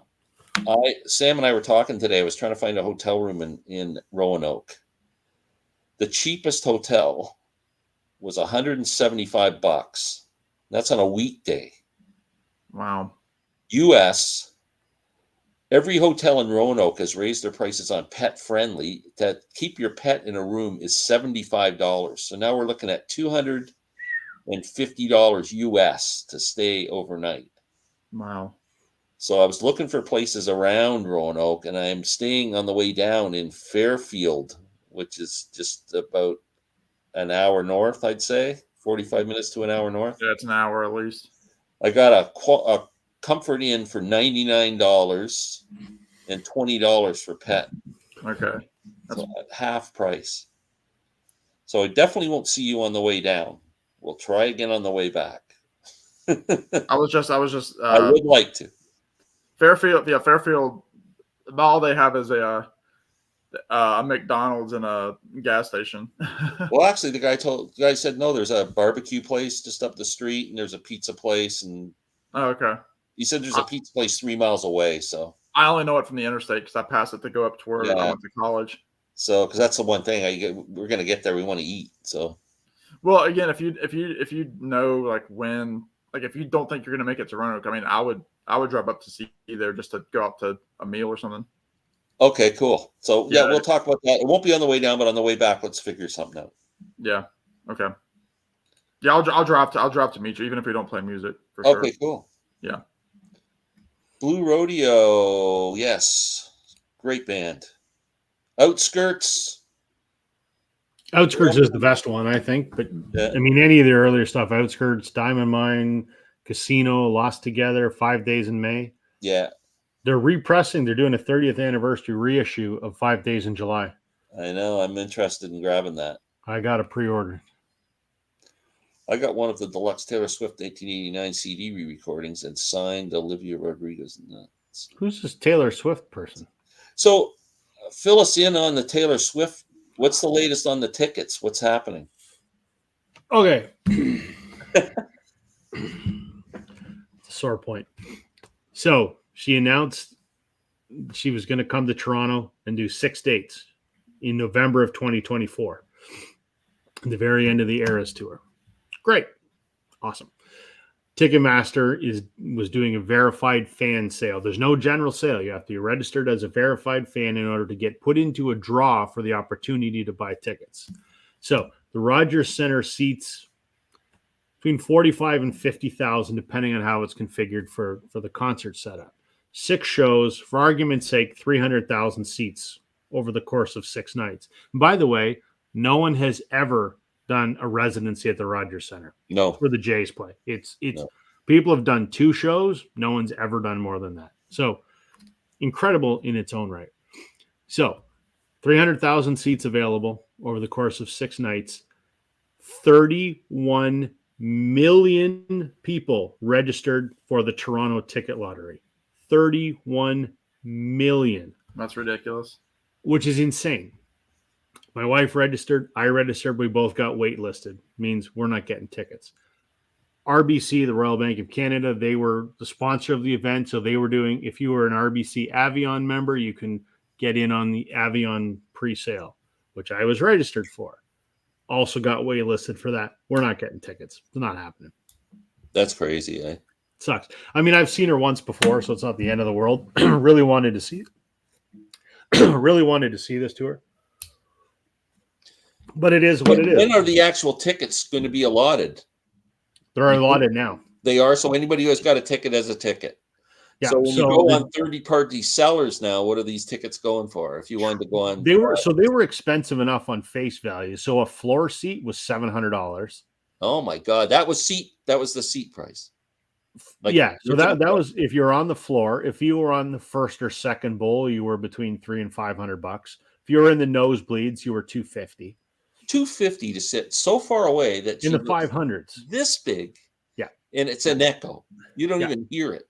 Right. So they're going now for, I've seen them as high as $4,000, $5,000 a seat.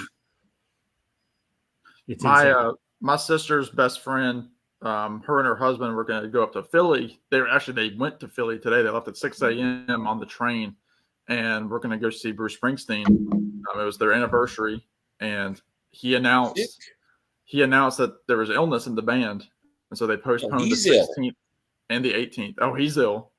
They didn't find out that they had already gotten there. They had found out like an hour or two before they were going to leave for the show. They're he's ill. They're going to reschedule, and supposedly he's still got to play. He's doing Manchester, New Hampshire, or something on Friday night. So whether he shows up or not, I mean, she took off work. She took off work and everything. I mean, they took train tickets for their anniversary to see Bruce, and that sucks, man. I would be so upset. Yeah.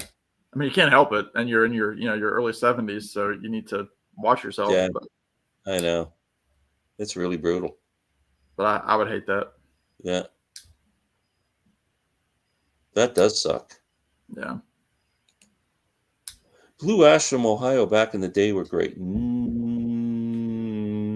Never heard of those, but the Ohio guys are talking yesterday, and I got their debut. Amazing. Wow. Alex, no more, no less. This band Circus from Ohio was great too, but way harder to find. I saw Billy Graham preach at Rogers Center in '95. He did 4 nights. Was Johnny Cash with him?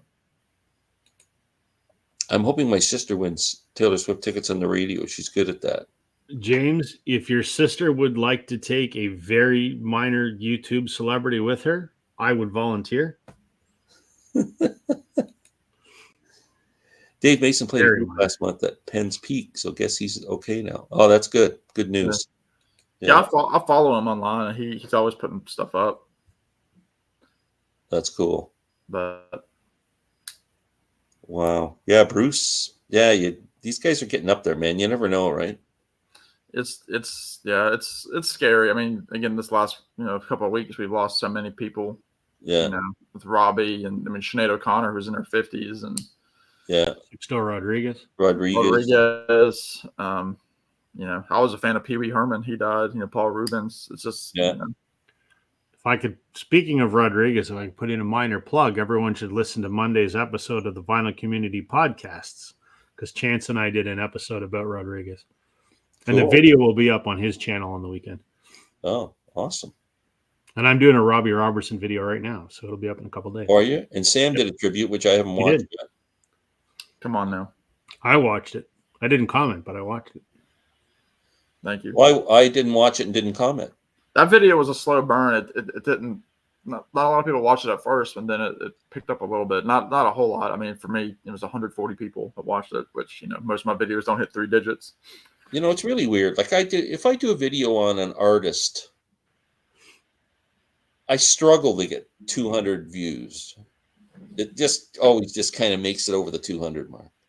If I do, I went to the thrift shop and found 10 CDs. I get 400, 500, 600 views. Like, Yeah. it's just, people, You I don't know- know, people just want to watch that. I don't know what it is. Speak on that topic. Since you know when I was in Vegas and you said I did my 10 albums I listened to the most or whatever, and you said yours took off overnight, like 1,000 people watched it. When I got back, I made that same video and it did the same damn thing. It's like 1,500 people have watched it. I'm like, holy shit! Yeah, I'm probably up to 4,000 now. On that. Yeah, well, you more important than Sam and No, I. I'm not nothing to do. But I was just shocked. Like, it's just, Me too. yeah. I wasn't trying to compete. I was just No, but it's funny how that's just taken off for a lot of people. yeah. There's certain things like I was going to do. I keep thinking I want to do a video on this artist and that artist and this artist. I think am I wasting my friggin' time because no one's watching. But am I doing it for myself or am I doing it? I don't know. I'm doing a Taylor Swift video next week. I hope all the Swifties watch it. You think they would? I'm not going to have it appear in my subscription feed, so you won't see it, Glenn, and it won't bother you. Okay. As I'm a huge fan of the TV show Coronation Street from Britain, and Larry and I and his girlfriend Molly, and we had another guy who's got a great channel called Beatley Tone. He does Beatles focused channel, Tony.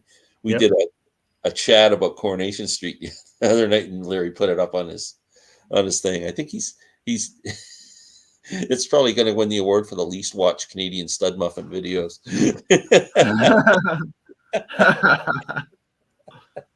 That's prestigious. Which this will be my plug. Not really a plug, but I'm trying so hard to get to 900 subscribers. I am not getting there. I will get almost 880 and then it'll drop back down to 875. And I've been here for 2 months. I'm not moving. So, but it'll just move all of a sudden. You'll just shorts. It's funny how that works. Shorts. shorts have they don't work for me anymore. They've died. Shorts have died. They don't work. Guess who's making shorts now? Who? Oh, are you? Yeah. You bucked the curve. The curve went like this, and then it went like that. Now you're doing them. It's worked well for me in the last week. I've been doing them. Yeah. They're phony. They're phony subscribers. Mine don't work. I don't care. Give a crap. It's but if you want to get to 900, it's a good way to do it. I'll give you that. I do them and I time them. I'll put one up in the morning and see if that works, and then it doesn't work. And then I put up a Bob Dylan one the other day, and it didn't do anything. I watched it twice.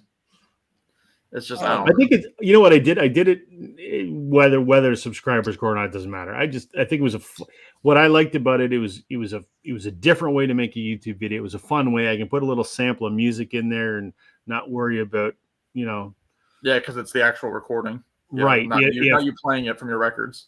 God forbid if one of those gets taken down, who cares? It doesn't affect my long form content. So it was just a creative experiment for me more than anything else. And to see if I could do it in some kind of way that is like a short commercial for my channel. Cool. Whatever. Yeah. I don't know. I just can't do them. And you don't have to. I'm not going to. Very good. It was a nice video, Sam. Oh, thank you. It was. Marcia. The Bruce thing has been a trend. He postponed his Columbus shows earlier this year. For some reason, a couple of hours before the show, and called it illness in the band, but we know it's him. And and then he fell. Yeah, saw that. Saw some great clips of Robbie Robertson when he first met Dylan. He tells a good story. That's cool. Imagine how your views would be if you do shorts, Glenn. Yeah, I would sell my soul. Robbie Robertson, very versatile artist. Yeah. Absolutely. Not only a guitarist, but a film composer, great storyteller, could hang with Dylan and Ginsberg as a fellow poet. Yeah. Sam needs to do the Taylor Swift video. LOL. Yeah. Nah. That's what I said when Sam asked me to get more subscribers. Nah, it'll never happen.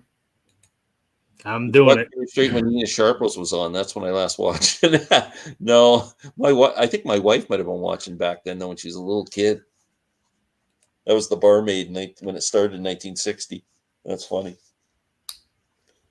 Yeah, I don't know about these subscriptions. I'm 17 people away from 2,000. And For you, Mr. Big Britches. no, I just, it's a milestone number, like 1,000 is, and Yeah. 1,500, and then the other one I could care less about 1,600, 1,700. It's all the same. And then you get close to, and then you go, oh man, now it's another You milestone. hear that, Rob? 1,600, 1,700, it's all the same.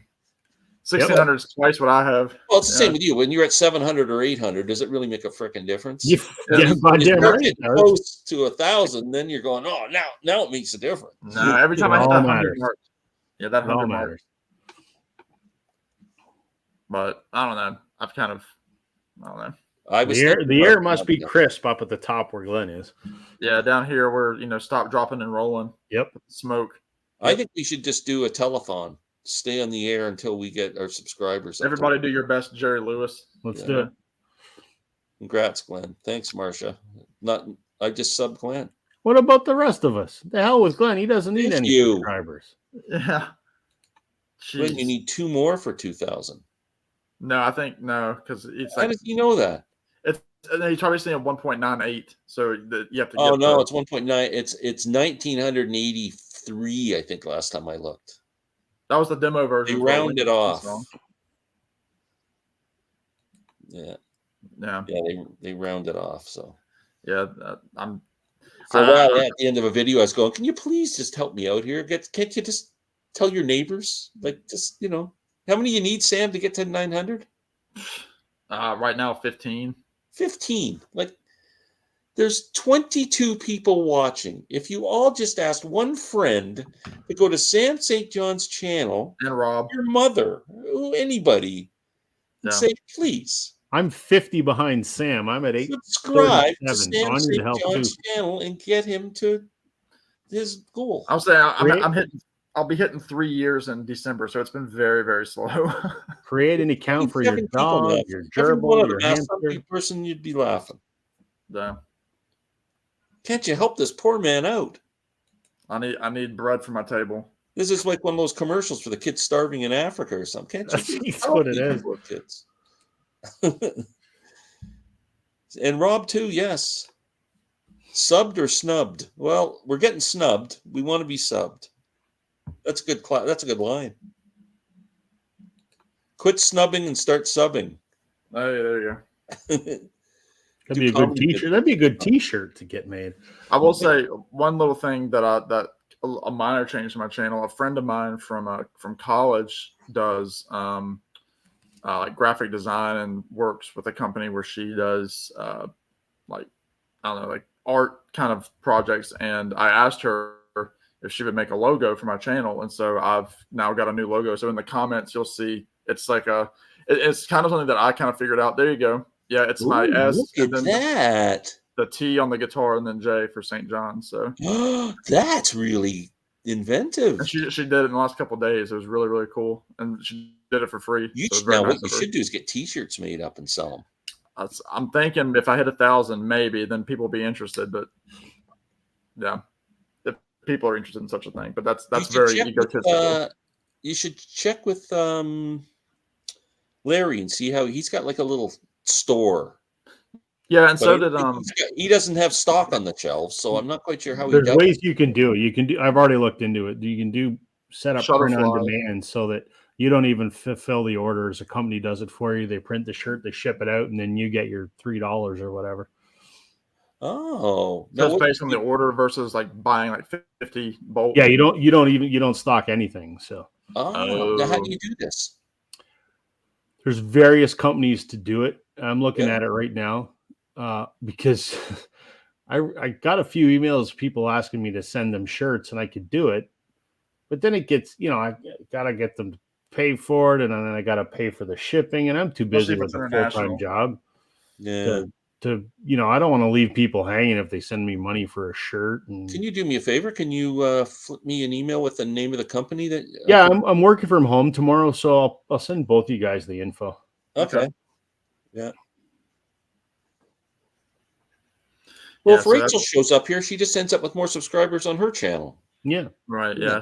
I get unsubscribed. Yeah. Yeah. She comes on and then promotes herself. I'm just kidding, Rachel. Rachel does a great job of promoting everybody, which is wonderful. Been amazing. Yes. Yeah. Yeah. She's the ambassador. Yeah. She's the most supportive person. Does everybody's contest. Yeah. She's awesome. I have not a bad word to say about my friend Rachel or our friend Rachel. Yeah. I don't know what else is coming up. I got nothing on order, I don't think. I got lots on order. I have lots on order. Yeah, I just don't know when it's coming throughout the year. I got all the Tom Waits albums on order. Oh, you bought them? Well, I've got them pre-ordered. All 5 of them? Yeah, I got them on Amazon pre-ordered. They don't charge you until they ship, right? Yeah. Yeah, because one of them already dropped like $3 or $4.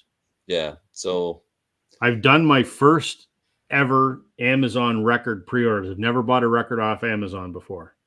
really? So I'm curious how because some people they end up finding other people they come in a bag and they're beat up all the shit. So I pre-ordered Rumors Live. Oh, Thanks yeah. for the tip on that, Sam. And I ordered the anniversary reissue of The Darkness Permission to Land. So they ship out in September and October. So be curious to see how they arrive, what kind of condition they arrive in. And then Rumors Live. I put the CD. I looked up the CD. I was going to order. It was the double CD was $30 on Amazon.ca. I thought, it's got to be cheaper than that for 2 CDs. Maybe not. And now it's up to $43 for 2 CDs. That's, I think, kind of pricey. So I didn't pre-order it. There's a good one here. What about the Red and Blue albums? I'm going to buy it, of course, because I buy everything the Beatles put out. Do we need another Red and Blue? Nope. Well, are they actually? I'm being told they're remixing these or They are. Yes. Yeah, because here's the thing.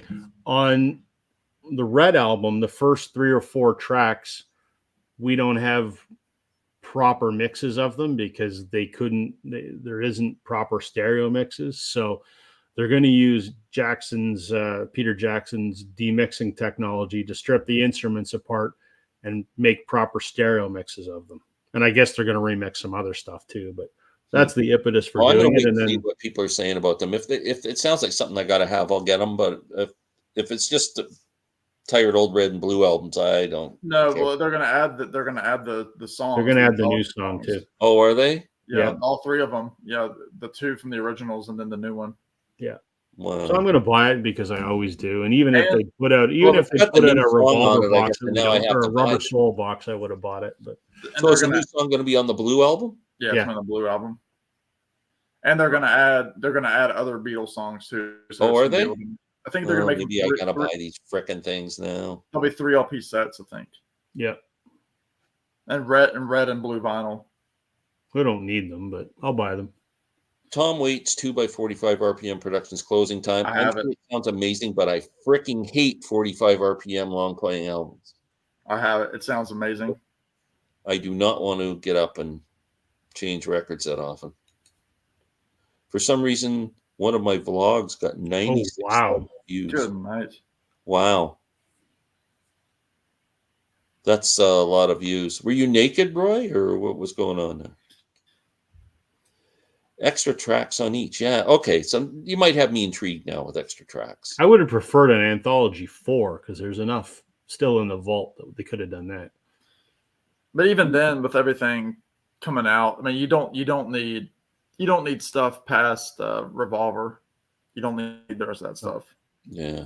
And we still don't know what Peter Jackson's working on, right? Wasn't he working on another Beatles project? So the rumor is what he's working on is the Beatles have acquired the ownership of the Star Club recording that came out on Lingasong years ago. So apparently Jackson's trying to demix that and make a proper mix. Oh, can you imagine? Do you have that? Have you ever listened to it? Yeah, I've heard it. I don't own it. I own it. It's not great audio, but you listen to this, you hear the songs that they did, and you go, man, if that was a good recording, this would be one hell of a live disc. Yeah, that would be. Could you imagine if they could clean that up? I haven't listened to it in probably 20 years, so I should probably put it on and spin it again. But there's some great tracks in there that you don't find anywhere else. An expanded anthology would be good. Yeah. And even the the anthology series in Blu-ray. Mm-hmm. No reason they can't do that now. Right. Remixed Hollywood Bowl. No, Didn't they they did already that. do that? They already did it. Yeah, Yeah. they did The it in, Ron like, Howard film. 2015. Yeah. Yeah. I still don't own that album. I've never bought it since I it's. got the original and the remix, and the Yeah. remix is fine. They Yeah. they did a they did a reasonable job of getting rid of as much of the crowd noise as they could. It's okay. No. It's not something I listen to often, but it's a good official, historical artifact of, Yeah. of what a Beatles concert would have been like. I figure I'll pick it up one day if I see it used or something. But Yeah. yeah, You can buy it. I mean, there's also a Target here, and for the CD, you can get the CD for under $20. yeah. Do you go to Target very often looking for albums, Sam? Not much, no. I mean, whenever I go to Target, I'll go over there. But Target is over by the mall area, and I don't like to hang out at the mall. If I do, I just go to Barnes and Noble. Because I'm watching our friend John, music talk from John. Last night he was showing the new stuff he's picked up. And he bought the Clapton. It's kind of a recent live acoustic thing Clapton put out. I can't remember what it's called. Something in the other room, or anyway. He bought it at Target for $12. Well, they had that big sale like last Christmas. That was But crazy. this was just in the last week or so. Yeah, they do those warehouse sales, and they'll sell stuff Just hit and under miss? $10. What's that? I'm going to go check it out when I'm in Florida and see if they have anything. Yeah, tell John to tell you the Target to go to. Yeah. That's the thing. Different Targets do different things, because I remember people were talking about that sale. I mean, my friend Tommy talked about it. Beetle Brad talked about it, and then I went to my Target, and all I ever saw were like Carrie Underwood Christmas albums, and but they were showing like they were getting like the Sgt. Pepper from 2017 for like $10, and so I found stuff online that I ordered for $10. Like I found a Bee Gees Greatest Hits 2 album set for $10, and that newest Robert Plant and Alison Krauss I got for like $7. Yeah. Vinyl? Yeah, on vinyl. Wow. Yep. That's amazing. And Yeah, it was I'm the gonna Target check it out. exclusive with like a different album cover, like that kind of stuff. I'm going down to the States with a box full of CD. I'm going to say, not a box full. I've got about 50 CDs to trade Wow. in. I've got some concert videos, about half a dozen. And I got about 20 books and about I'm going to say about 30 albums, vinyl, that I'm going to trade in, all for US dollars. When I'm You down. should sell some plasma too while you're down there. Yeah. I'm looking forward to that. So then the record show on the 27th that I'm going to hopefully with Marcia and John. Oh wow. And yeah, should be cool. Anyway, it's past my bedtime. Yep. You guys will go on with John later and chat for till 3 a.m, but Maybe if he's us on, old I guys probably need will. our beauty sleep. I've seen you on that chat at 11 o'clock. Hey guys, this was a fun night. Thank you. Yeah, we could definitely do a part 2 to this. I think we should do a part 2. Yeah, that was fun.